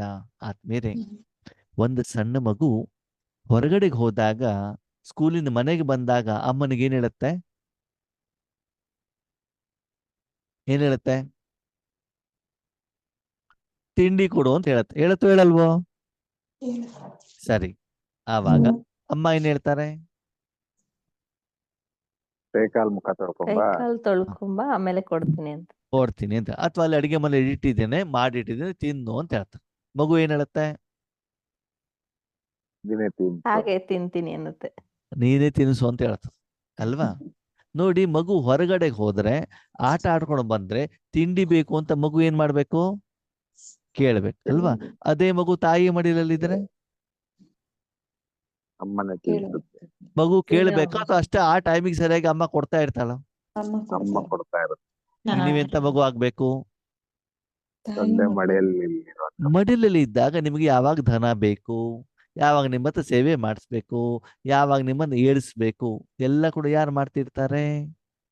ಪರಮಾತ್ಮ ನೀವೇನ್ ಮಾಡ್ಬೇಕು? ಮಡಿಲಲ್ಲಿ ಕೂತ್ಕೊಂಡು ಪ್ರತಿ ಕ್ಷಣ ಪರಮಾತ್ಮ ನಿಮ್ಮ ಮೇಲೆ ಯಾವ ಒಂದು ಕರ್ಮವನ್ನ ಮಾಡ್ತಾ ಇದ್ದಾರೋ ಅದರ ಅನುಭವವನ್ನ ಮಾಡ್ತಾ ಇರಬೇಕು. ಅದು ಎವ್ರಿ ಸೆಕೆಂಡ್ ಭಗವಂತ ನಿಮ್ಮ ಮೂಲಕ ವಿಶ್ವಕ್ಕೆ ಸೇವೆಯನ್ನ ಮಾಡ್ಬೇಕು. ಹಾಗಿದ್ರೆ ಪ್ರತಿ ಸೆಕೆಂಡ್ ನಿಮ್ಮ ಅವಶ್ಯಕತೆ ಪರಮಾತ್ಮನಿಗೆ ಇದೆಯೋ ಇಲ್ಲವೋ? ಇದೆ. ವಿಶ್ವದಲ್ಲಿ ಭಗವಂತನ ಶಕ್ತಿಯ ಅನಿವಾರ್ಯತೆ ಅವಶ್ಯಕತೆ ಇದೆಯೋ ಇಲ್ವೋ? ಇದೆ. ಆದ್ರೆ ಭಗವಂತ ನಿಮ್ಮನ್ನು ಯಾವಾಗ ಉಪಯೋಗ ಮಾಡ್ಕೊಳ್ತಾರೆ? ನಾವು ಅವನ್ ಮಡಿಲಲ್ಲಿದ್ದಾಗ. ಮನಾಭವ, ಎಲ್ಲಿವರೆಗೆ ಮನಸ್ಸನ್ನ ನನ್ನ ಕೈಯಲ್ಲಿ ಕೊಡೋದಿಲ್ವೋ ಅಲ್ಲಿವರೆಗೆ ನಾನು ಆ ಮನಸ್ಸನ್ನು ಉಪಯೋಗ ಮಾಡಿಕೊಳ್ಳುವುದಿಲ್ಲ. ಅದಕ್ಕಾಗಿ ನಿರಂತರವಾಗಿ ನನ್ನ ಮನಸ್ಸು ಪರಮಾತ್ಮನಲ್ಲಿ ಇದೆಯಾ? ಯಾವುದೇ ಮಧ್ಯದಲ್ಲಿ ಏನಿರಬಾರ್ದು, ಆಧಾರ ಇರಬಾರ್ದು. ನಿಮ್ಗೆ ಹೀಗೆ ಅನ್ಸ್ಬಾರ್ದು, ನಾನು ತಂದೆಯನ್ನ ನೆನಪು ಮಾಡ್ತಿದ್ದೇನೆ ಅಂತ ಅನ್ಸ್ಬಾರ್ದು. ಏನ್ ಅನ್ಸ್ಬಾರ್ದು? ಅನ್ಸ್ಬಾರ್ದು. ಏನ್ ಅನ್ಸ್ಬೇಕು? ಅನುಭವ. ಭಗವಂತ ನನ್ನನ್ನು ಉಪಯೋಗ ಮಾಡ್ತಿದ್ದಾರೆ ಅಂತ ಅನ್ಸ್ಬೇಕು. ಅವಾಗ ಬಾಬಾ ಹೇಳ್ತಾರೆ, ಸರ್ವ ಗುಣಗಳನ್ನ, ಸರ್ವ ವಿಶೇಷತೆಯನ್ನ, ಸರ್ವ ಶಕ್ತಿಗಳನ್ನ, ನನ್ನ ಸರ್ವ ಕರ್ತವ್ಯಗಳನ್ನ ನಿನ್ನ ಮೂಲಕ ನಾನು ಮಾಡ್ತಾ ಇರ್ತೇನೆ. ಅದೇ ಇವತ್ತಿನ ವರದಾನ. ನೋಡಿ, ಯಾವ ವರದಾನ ಇದೆಯೋ ಅದೇ ದಿನ ಬಾಬಾ ಇವತ್ತು ಇದೇ ವಿಷಯವನ್ನ ತಗೊಂಡಿದ್ದಾರೆ. ಅವಾಗ ನೀವೇನಾಗ್ತೀರಿ? ಸಂಪೂರ್ಣ ಮೂರ್ತಿಗಳು ಅಲ್ವಾ? ಅಂದ್ರೆ ಎಲ್ಲಾ ಮೂರ್ತಿ ಅದರಲ್ಲಿ ಏನಾಗಿರ್ತದೆ? ಸಮಾವೇಶ ಆಗಿರ್ತದೆ. ಯಾಕಂದ್ರೆ ನೀವು ಸಂಪೂರ್ಣವಾಗಿ ಎಲ್ಲ ಜವಾಬ್ದಾರಿ ಯಾರಿಗೆ ಕೊಟ್ಬಿಟ್ಟಿದ್ದೀರಿ? ಬಾಬನಿಗೆ. ನಾವು ಕೆಲವೊಂದ್ಸಲ ಏನ್ ಮಾಡ್ತೀವಿ? ಪುರುಷಾರ್ಥ ಬಾಬನಿಗೆ ಕೊಟ್ಬಿಡ್ತೀವಿ, ಸೇವೆ ನಾವೇ ಇಟ್ಕೊಂಡ್ಬಿಡ್ತೀವಿ. ಬಾಬಾ ವಿಶ್ವಕ್ಕೆಲ್ಲ ನಾನು ಕೊಡ್ತೇನೆ, ನೀರು ನಾನು ಮೂರು ಲೋಕ ನಾನು ನೋಡ್ತಾ ಇದ್ದೇನೆ, ನೀನ್ ಸುಮ್ನೆ ಇರು. ಸರ್ವಶಕ್ತಿ ನಾನು ಕೊಡ್ತೇನೆ, ಶಾಂತಿ ನಾನು ಕೊಡ್ತಾ ಇದ್ದೇನೆ, ಸುಖ ನಾನು ಕೊಡ್ತಾ ಇದ್ದೇನೆ. ಸ್ವಲ್ಪ ಭಾಗ ಏನ್ ಮಾಡ್ತೀವಿ? ನಾವು ಇಟ್ಕೊಳ್ಬೇಕು, ಇಟ್ಕೊಳ್ಬಾರ್ದು. ಎಲ್ಲವನ್ನ ಯಾರಿಗೆ ಕೊಟ್ಬಿಡ್ಬೇಕು? ಹಾಗೆ ನಿಧಾನಕ್ಕೆ ನಾವೇನ್ ಮಾಡ್ತಾ ಹೋಗ್ಬೇಕಾಗತ್ತೆ? ಅದನ್ನು ಕೊಡ್ತಾ ಹೋಗ್ಬೇಕಾಗತ್ತೆ ಆತ್ಮೀಯರೇ. ನೋಡಿ ಬಾಬಾರ ಮುರಳಿ ಹೇಗೆ ನಡೀತಾ ಇದೆಯಂತ. ಆದ್ರೆ ಈ ವಿಷಯವನ್ನು ಹೇಳಿದ್ರೆ ತುಂಬಾ ಜನ ಒಪ್ಪೋದೇ ಇಲ್ಲ. ಯಾಕೆ ಹೇಳಿ? ನಿರಾಧಾರ ರೂಪದಲ್ಲಿ ಮಾಡಿ ಮಾಡಿ ಮಾಡಿ ಮಾಡಿ ಪ್ರಾಕ್ಟೀಸ್ ಇಲ್ಲ. ಕಾರಣ ಏನು ಗೊತ್ತಾ ಆತ್ಮೀಯರೇ? ಯಾವಾಗ್ಲೂ ಬಾಬನ ಹತ್ರ ಹೋದಾಗ ಸ್ವಾರ್ಥಿ ಆಗ್ಬಿಟ್ಟು ಹೋದ್ರೆ ಬಾಬಾ ನಿಮ್ಮನ್ನ ಈ ರೀತಿ ಉಪಯೋಗ ಮಾಡ್ಕೊಳ್ಳೋದಿಲ್ಲ. ಇದು ಬೇಗ ಅದ ಬೇಗ ನನಗ ಮಾಡ್ಕೊಡು ಹಿಂಗ ಮಾಡ್ಕೊಡು ಅಂತ ಹೇಳಿದಿದ್ರೆ ಬಾಬಾ ಯಾಕೆ ನಿಮ್ಮನ್ನು ಉಪಯೋಗ ಮಾಡ್ಕೊಡೋದು? ಯಾವಾಗ್ಲೂ ನಾನು ಹೇಳಿದ್ದೇ ಮಾಡ್ಕೊಡು ಅಂತ ನೀವು ಅವನಿಗೆ ಹೇಳ್ತೀರಾ ಹೊರತು ನಿನಗೆ ಬೇಕಾಗಿರೋದ ನೀನ್ ಮಾಡ್ಕೊಳಪ್ಪ ಅಂತ ನಾವು ಹೇಳುವುದೇ ಇಲ್ಲ. ಅದಕ್ಕಾಗಿ ಸಂಪೂರ್ಣವಾದಂತ ತ್ಯಾಗಿಗಳು ನಾವು ಆಗೋದಿಲ್ಲ, ಅವಾಗ ನಿರಾಧಾರಿಗಳಾಗೋದಿಲ್ಲ, ಮತ್ತು ಸಂಪೂರ್ಣವಾಗಿ ಆತ್ಮ ಆಗೋದಿಲ್ಲ, ನಿರಾಕಾರ ಆಗೋದಿಲ್ಲ. ಓಕೆನಾ? ಅದಕ್ಕಾಗಿ ನಾವು ಆಧಾರ ಸಹಿತವಾಗಿ ತಂದೆಯಿಂದ ನೆನಪು ಮಾಡಬೇಕು, ನಿರಾಧಾರವಾಗಿರಬೇಕು. ನಿರಾಧಾರ. ನಿರಾಧಾರ. ನಿಮ್ಮ ಎದುರುಗಳಿಗೆ ಎಷ್ಟೇ ಸಾಧನಗಳಿರ್ಲಿ, ಎಷ್ಟೇ ವಸ್ತುಗಳಿರ್ಲಿ, ನಾವೇನಾಗ್ಬೇಕು? ನಿರಾಧಾರ. ಗುಲ್ಜಾರ್ ದಾದಿ ಶರೀರದಲ್ಲಿ ಬಾಬಾ ನಿರಾಧಾರ. ಅಂತಂದ್ರೆ ನಾನು ಬಾಬನ್ ಜೊತೆ ಜೋಡಣೆ ಆಗ್ಬೇಕಾದ್ರೆ ಗುಲ್ಜಾರ್ ದಾದಿ ಶರೀರದ ಮೂಲಕ ಆಗ್ಬೇಕು, ಕಣ್ಣಿನ ಮೂಲಕ ಆಗ್ಬೇಕು, ಟಿವಿ ಜೊತೆಗೆ ಆಗ್ಬೇಕು, ಬಿಂದು ಜೊತೆ ಆಗ್ಬೇಕು, ಕಿರಣದ ಜೊತೆಗೆ ಆಗ್ಬೇಕು, ಅಥವಾ ಡೈರೆಕ್ಟ್ ಸಪ್ತ ಗುಣಗಳ ಜೊತೆಗೆ ಆಗ್ಬೇಕು. ಡೈರೆಕ್ಟ್ ಸಪ್ತಗುಣಗಳು. ಗುಣಗಳ ಸಪ್ತ ಗುಣಗಳು. ನಮ್ಗೇನ್ ಅನುಭವ ಆಗ್ಬೇಕು? ಗುಣಗಳ ಫೀಲಿಂಗ್ ಅಷ್ಟೇ. ಫೈನಲ್ ಬೇಕಾದ್ರೆ ನಮ್ಗೆ ಅದೇ ತಾನೇ. ಹೌದು. ಅದರ ಮಧ್ಯದಲ್ಲಿ ಯಾವುದೇ ಸಾಧನವನ್ನ ಉಪಯೋಗ ಮಾಡಿಕೊಳ್ಳಬಾರ್ದು. ಯಾವುದಕ್ಕೆ? ಪುರುಷಾರ್ಥಕ್ಕೆ. ನನಗೆ ಬೇಕಾಗಿರೋದೇನು? ಅನುಭವ, ಪ್ರಾರಬ್ಧ. ಪ್ರಾರಬ್ಧಕ್ಕೆ ಏನು ಬೇಕು? ಬುದ್ಧಿ ಬೇಕು. ಏನ್ ಬೇಕು? ಬುದ್ಧಿ. ಸಂಪೂರ್ಣವಾಗಿ ನಿಮ್ಮ ಮನಸ್ಸನ್ನ ಕರ್ಮ ಮಾಡುವುದಕ್ಕೋಸ್ಕರ ನೀವು ಪರಮಾತ್ಮನ ಕೈಲಿ ಕೊಡ್ತಿರೋ ಅಂದ್ರೆ ಸ್ಮೃತಿ ಇರುತ್ತೆ. %% ಸ್ಮೃತಿ ಇರ್ತದೆ. ಏನಂತ? ಬಾಬಾ ನಮ್ಮನ್ನು ಉಪಯೋಗ ಮಾಡ್ಕೊಳ್ತಿದ್ದಾರೆ ಅಂತ. ಹೆಂಗ್ ಗೊತ್ತಾಗತ್ತೆ ನಿಮ್ಗೆ ಬಾಬಾ ಉಪಯೋಗ ಮಾಡ್ಕೊಳ್ತಿದ್ದಾರೆ ಅಂತ? ಅನುಭವ ಆದಾಗ ಅಲ್ವಾ? ಬೆಂಕಿ ಮೇಲೆ ಒಲೆ ಮೇಲೆ ಬೆಂಕಿ ಇಟ್ಟ ಒಲೆ ಮೇಲೆ ಪಾತ್ರೆ ಇಟ್ಟಾಗ ಪಾತ್ರೆ ಬಿಸಿ ಆಗತ್ತೋ ಆಗಲ್ವೋ? ಆಗುತ್ತೆ. ಪಾತ್ರೆ ಮುಟ್ಟಿದ್ರೆ ಬಿಸಿ ಇದೆ ಅಂತ ಏನರ್ಥ? ಬಿಸಿ ಆಗಿದೆ ಅಂತ. ಅಲ್ವಾ?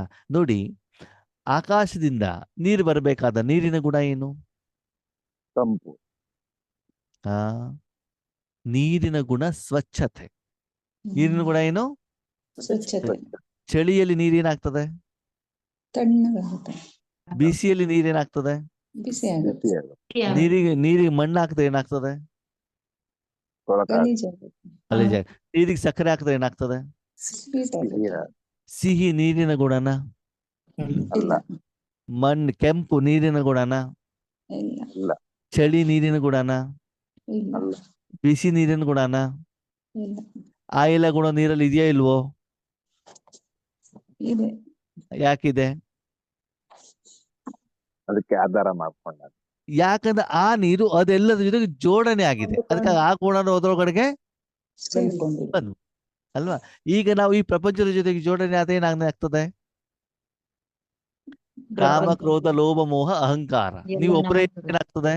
ಹೌದು. ಶಾಂತಿ, ಸುಖ, ಸಂತೋಷ, ಆನಂದ, ನೆಮ್ಮದಿ. ನಿಮ್ಗೆ ಯಾವ್ದು ಬೇಕು? ಶಾಂತಿ ಶಾಂತಿ, ಸುಖ, ನೆಮ್ಮದಿ, ಆನಂದ. ಈಗ ಹೇಳಿ, ಫೋಟೋ ಬೇಕೋ ಬೇಡವೋ? ಬೇಡ. ಎದುರುಗಡೆ ವ್ಯಕ್ತಿ ಬೇಕೋ ಬೇಡವೋ? ಬೇಡ. ರೆಡ್ ಲೈಟು, ಬೇಡ. ಅಗರಬತ್ತಿ, ಯಾವುದು ಬೇಡ. ಹಾಡು, ಯಾವುದು ಬೇಡ. ದೃಷ್ಟಿ, ಬೇಡ. ಪರಂಧಾಮ, ಬೇಕು. ಬೇಡ. ಆ ಭಗವಂತ ಒಂದು ಪರಂಧಾಮ ಬೇಕೋ ಬೇಡವೋ? ಪರಂಧಾಮದಲ್ಲಿ ಬಾಬನ್ ಜೊತೆ ಕನೆಕ್ಟ್ ಆಗ್ಬೇಕು. ಗುಲಾಬ್ ಜಾಮೂನ್ ತಿನ್ಲಿಕ್ಕೆ ಮನೆ ಬೇಕೋ ಬೇಡವೋ? ಬೇಕು. ಮನೆ ಆಗ್ಬೇಕು ನಮ್ಗೆ. ಬಾಯಿ.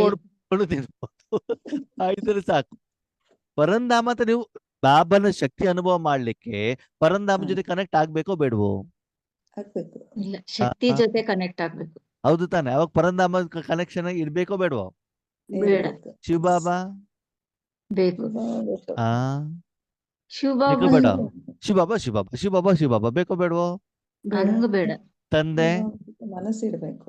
ತಂದೆ, ಬೇಡ. ಗುರು, ಶಿಕ್ಷಕ ಏನ್ ಬೇಕು? ಅನುಭವ ಅನುಭವ ಅನುಭವ. ಅದಕ್ಕೆ ಬಾಬಾ ಹೇಳೋದು ಪರಿವರ್ತನೆ. ಏನ್ ಬೇಕು? ಕೇವಲ ಓಕೆ. ಆ ಅನುಭವ ಆಗುವ ಮೊದಲು ನೀವು ಅದೆಲ್ಲರ ಜೊತೆಗೆ ಜೋಡಣೆ ಆಗ್ಬೇಕು. ಒಪ್ಕೊಳ್ಳೋಣ. ನೀವು ಗುಲಾಬ್ ಜಾಮೂನ್ ತಿನ್ಲಿಕ್ಕೆ ಮನೆ ಹೋಗ್ಬೇಕು, ಮನೇಲಿ ಅಡಿಗೆ ಮನೆ ಹೋಗ್ಬೇಕು, ಅಡಿಗೆ ಮನೆ ಒಂದು ಕಟೋರ ತಗೊಳ್ಬೇಕು, ಕಟೋರ ತಗೊಂಡು ಸ್ಪೂನ್ ತಗೊಳ್ಬೇಕು, ಸ್ಪೂನಿಂದ ಎಲ್ಲಿ ಇಡ್ಬೇಕು? ನಾಲ್ಗೆ ಮೇಲೆ ಇಟ್ಮೇಲೆ ಮನೆ ನೆನಪು ಇರ್ತದೋ ಇರಲ್ವೋ? ಇರಲ್ಲ. ಸ್ಪೂನಿನ ಕಡೆ ಗಮನ ಇರ್ತದೋ ಇಲ್ವೋ? ಇರಲ್ಲ. ಕಟೋರ ಕಡೆಗೆ ಇಲ್ಲ ಗುಲಾಬ್ ಜಾಮೂನ್ ನೋಡ್ತೀರಾ? ಇಲ್ಲ ಏನಿರ್ತದೆ? ಈಚೆ ಕಡೆ ಹಣ್ಣು. ಗುಲಾಬ್ ಜಾಮೂನ್ ಹೇಳಿದ್ರೆ ಅರ್ಥ ಆಗ್ತದೆ ನಮ್ಗೆ, ಇಲ್ಲಂದ್ರೆ ಅರ್ಥನೇ ಆಗೋದಿಲ್ಲ ಅಲ್ವಾ? ನೋಡಿ ಬಾಬಾರವರ ಮುಂದೆ ಹಿಂಗ್ ಹೋಗ್ತಾ ಇದೆ ಅಂತಂದ್ರೆ ದಿನದಿಂದ ದಿನಕ್ಕೆ ನಾವೇನಾಗ್ಬೇಕು? ನಿರಾಕಾರ. ನಿರಾಧಾರ. ಪುರುಷಾರ್ಥ ಇರ್ಬೋದು, ತಪಸ್ಸಿರ್ಬೋದು, ಸೇವೆ ಇರ್ಬೋದು, ಎಲ್ಲದಲ್ಲೂ ಕೂಡ ಏನು ನಿರಾಧಾರವಾದಾಗ ಮಾತ್ರ ನೀವು ಸಂಪೂರ್ಣ ಸುಖದ ಅನುಭವ ಮಾಡ್ಲಿಕ್ಕೆ ಸಾಧ್ಯ. ಅಲ್ಲಿ ಬಾಬಾ ಮಾತ್ರ ಇರ್ಬೇಕು. ಅಲ್ಲಿ ಯಾರಿರ್ಬೇಕು? ಬಾಬಾ ಅದಕ್ಕೆ ಏನ್ ಹೇಳ್ತಾರೆ ಬಾಬಾ? ನಿರಾಧಾರ ಸಂಪೂರ್ಣ ಸ್ಥಿತಿ. ಅಲ್ಲಿ ಏನ್ ಹೇಳ್ತಾರೆ ಬಾಬಾ? ಸಂಪೂರ್ಣ ಯಾಕಂದ್ರೆ ಅಲ್ಲಿ ಕರ್ಮವನ್ನ ಸಂಪೂರ್ಣವಾಗಿ ಬಾಬಾ ಮಾಡ್ತಿದ್ದಾರೆ ಹೊರತು ನೀವು ಮಾಡ್ತಾ ಇಲ್ಲ. ನೀವೇನ್ ಮಾಡ್ತಾ ಇದ್ದೀರಿ? ಅನುಭವ ಮಾಡ್ತಾರೆ. ಬಾಬಾ ನಮ್ಮ ಮನ ಮೂಲಕ ಏನು ಕರ್ಮವನ್ನು ಮಾಡ್ತಿದಾರೋ ಆ ಕರ್ಮದ ಫಲವನ್ನ ಮಾತ್ರ ನಾವೇನ್ ಮಾಡ್ತಿದ್ದೀವಿ? ಅನುಭವ ಮಾಡ್ತಾರೆ. ಅನುಭವಿಸ್ತಾ ಇದ್ದೀವಿ. ಅರ್ಥ ಆಯ್ತಾ?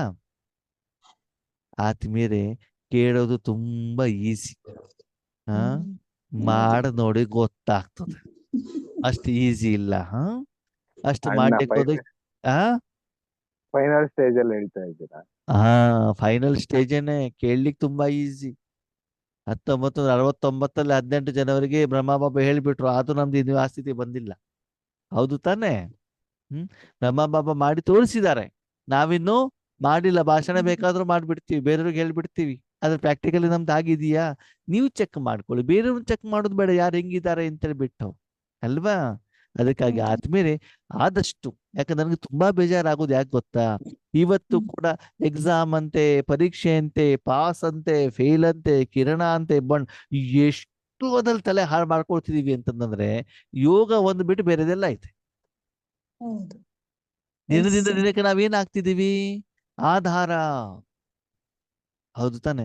ದಯವಿಟ್ಟು ಅದನ್ನೆಲ್ಲ ಕಡಿಮೆ ಮಾಡಿ. ಅದರಲ್ಲೂ ಈ ಕೊರೋನಾ ಬಂದ್ಮೇಲೆ ಏನಾಗ್ಬಿಟ್ಟಿದೆ ಅಂತಂದ್ರೆ ಮೊಬೈಲ್ ಜೊತೆಲೇ ಇದು ಮಾಡೋದು, ಹಾಡು ಹಾಕೊಂಡೇ ಇರ್ತೀವಿ, ಕ್ಲಾಸ್ ಕೇಳ್ಕೊಂಡೇ ಇರ್ತೀವಿ, ಬಾಬನ್ ಜೊತೆ ಕನೆಕ್ಷನ್ ಇಲ್ಲ ಆತ್ಮೀಯರೇ.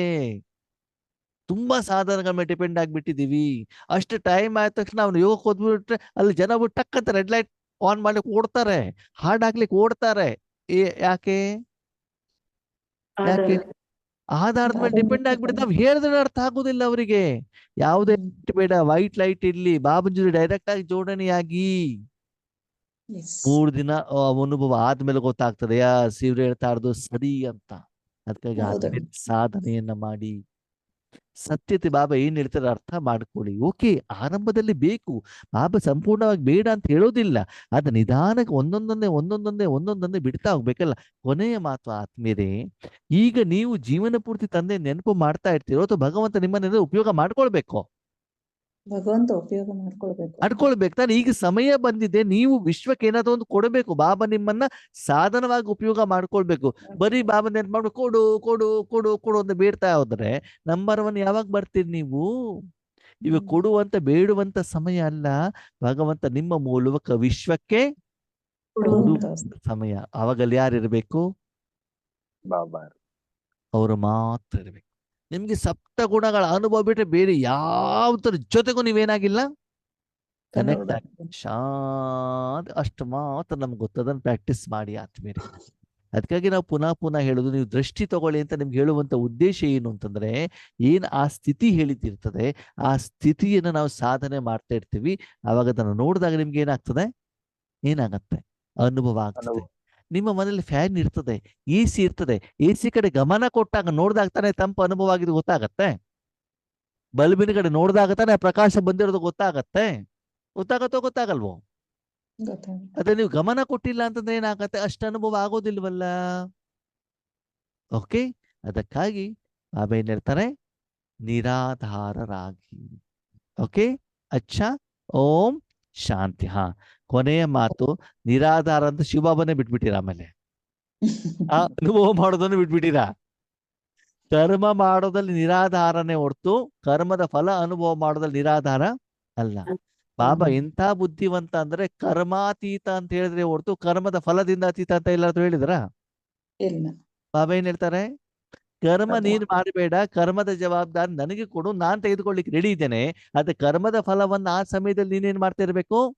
ಅನುಭವ ಅನುಭವ. ಮಾಡ್ತಿರ್ಬೇಕು. ಯಾಕಂದ್ರೆ ನೀವು ಸಂಗಮ ಯುಗದಲ್ಲಿ ಇದ್ದೀರಲ್ಲ, ಸಂಗಮ ಯುಗದಲ್ಲಿ ನಿಮ್ಮ ಅಪ್ಪ ಇದ್ದಾರೆ ಅಂದ್ಮೇಲೆ ಜೊತೆಲಿ ಯಾರು ಇರ್ಬೇಕು? ನಾನಿರ್ಬೇಕು. ನೀವ್ ಇರ್ಲೇಬೇಕಲ್ಲಿ. ನೀನ್ ಕರ್ಮ ಮಾಡಬೇಡ, ಕರ್ಮ ನಾನು ಮಾಡ್ತೇನೆ, ಫಲ ನೀನು ಅನುಭವವನ್ನ ಮಾಡು. ಓಕೆ, ಓಂ ಶಾಂತಿ.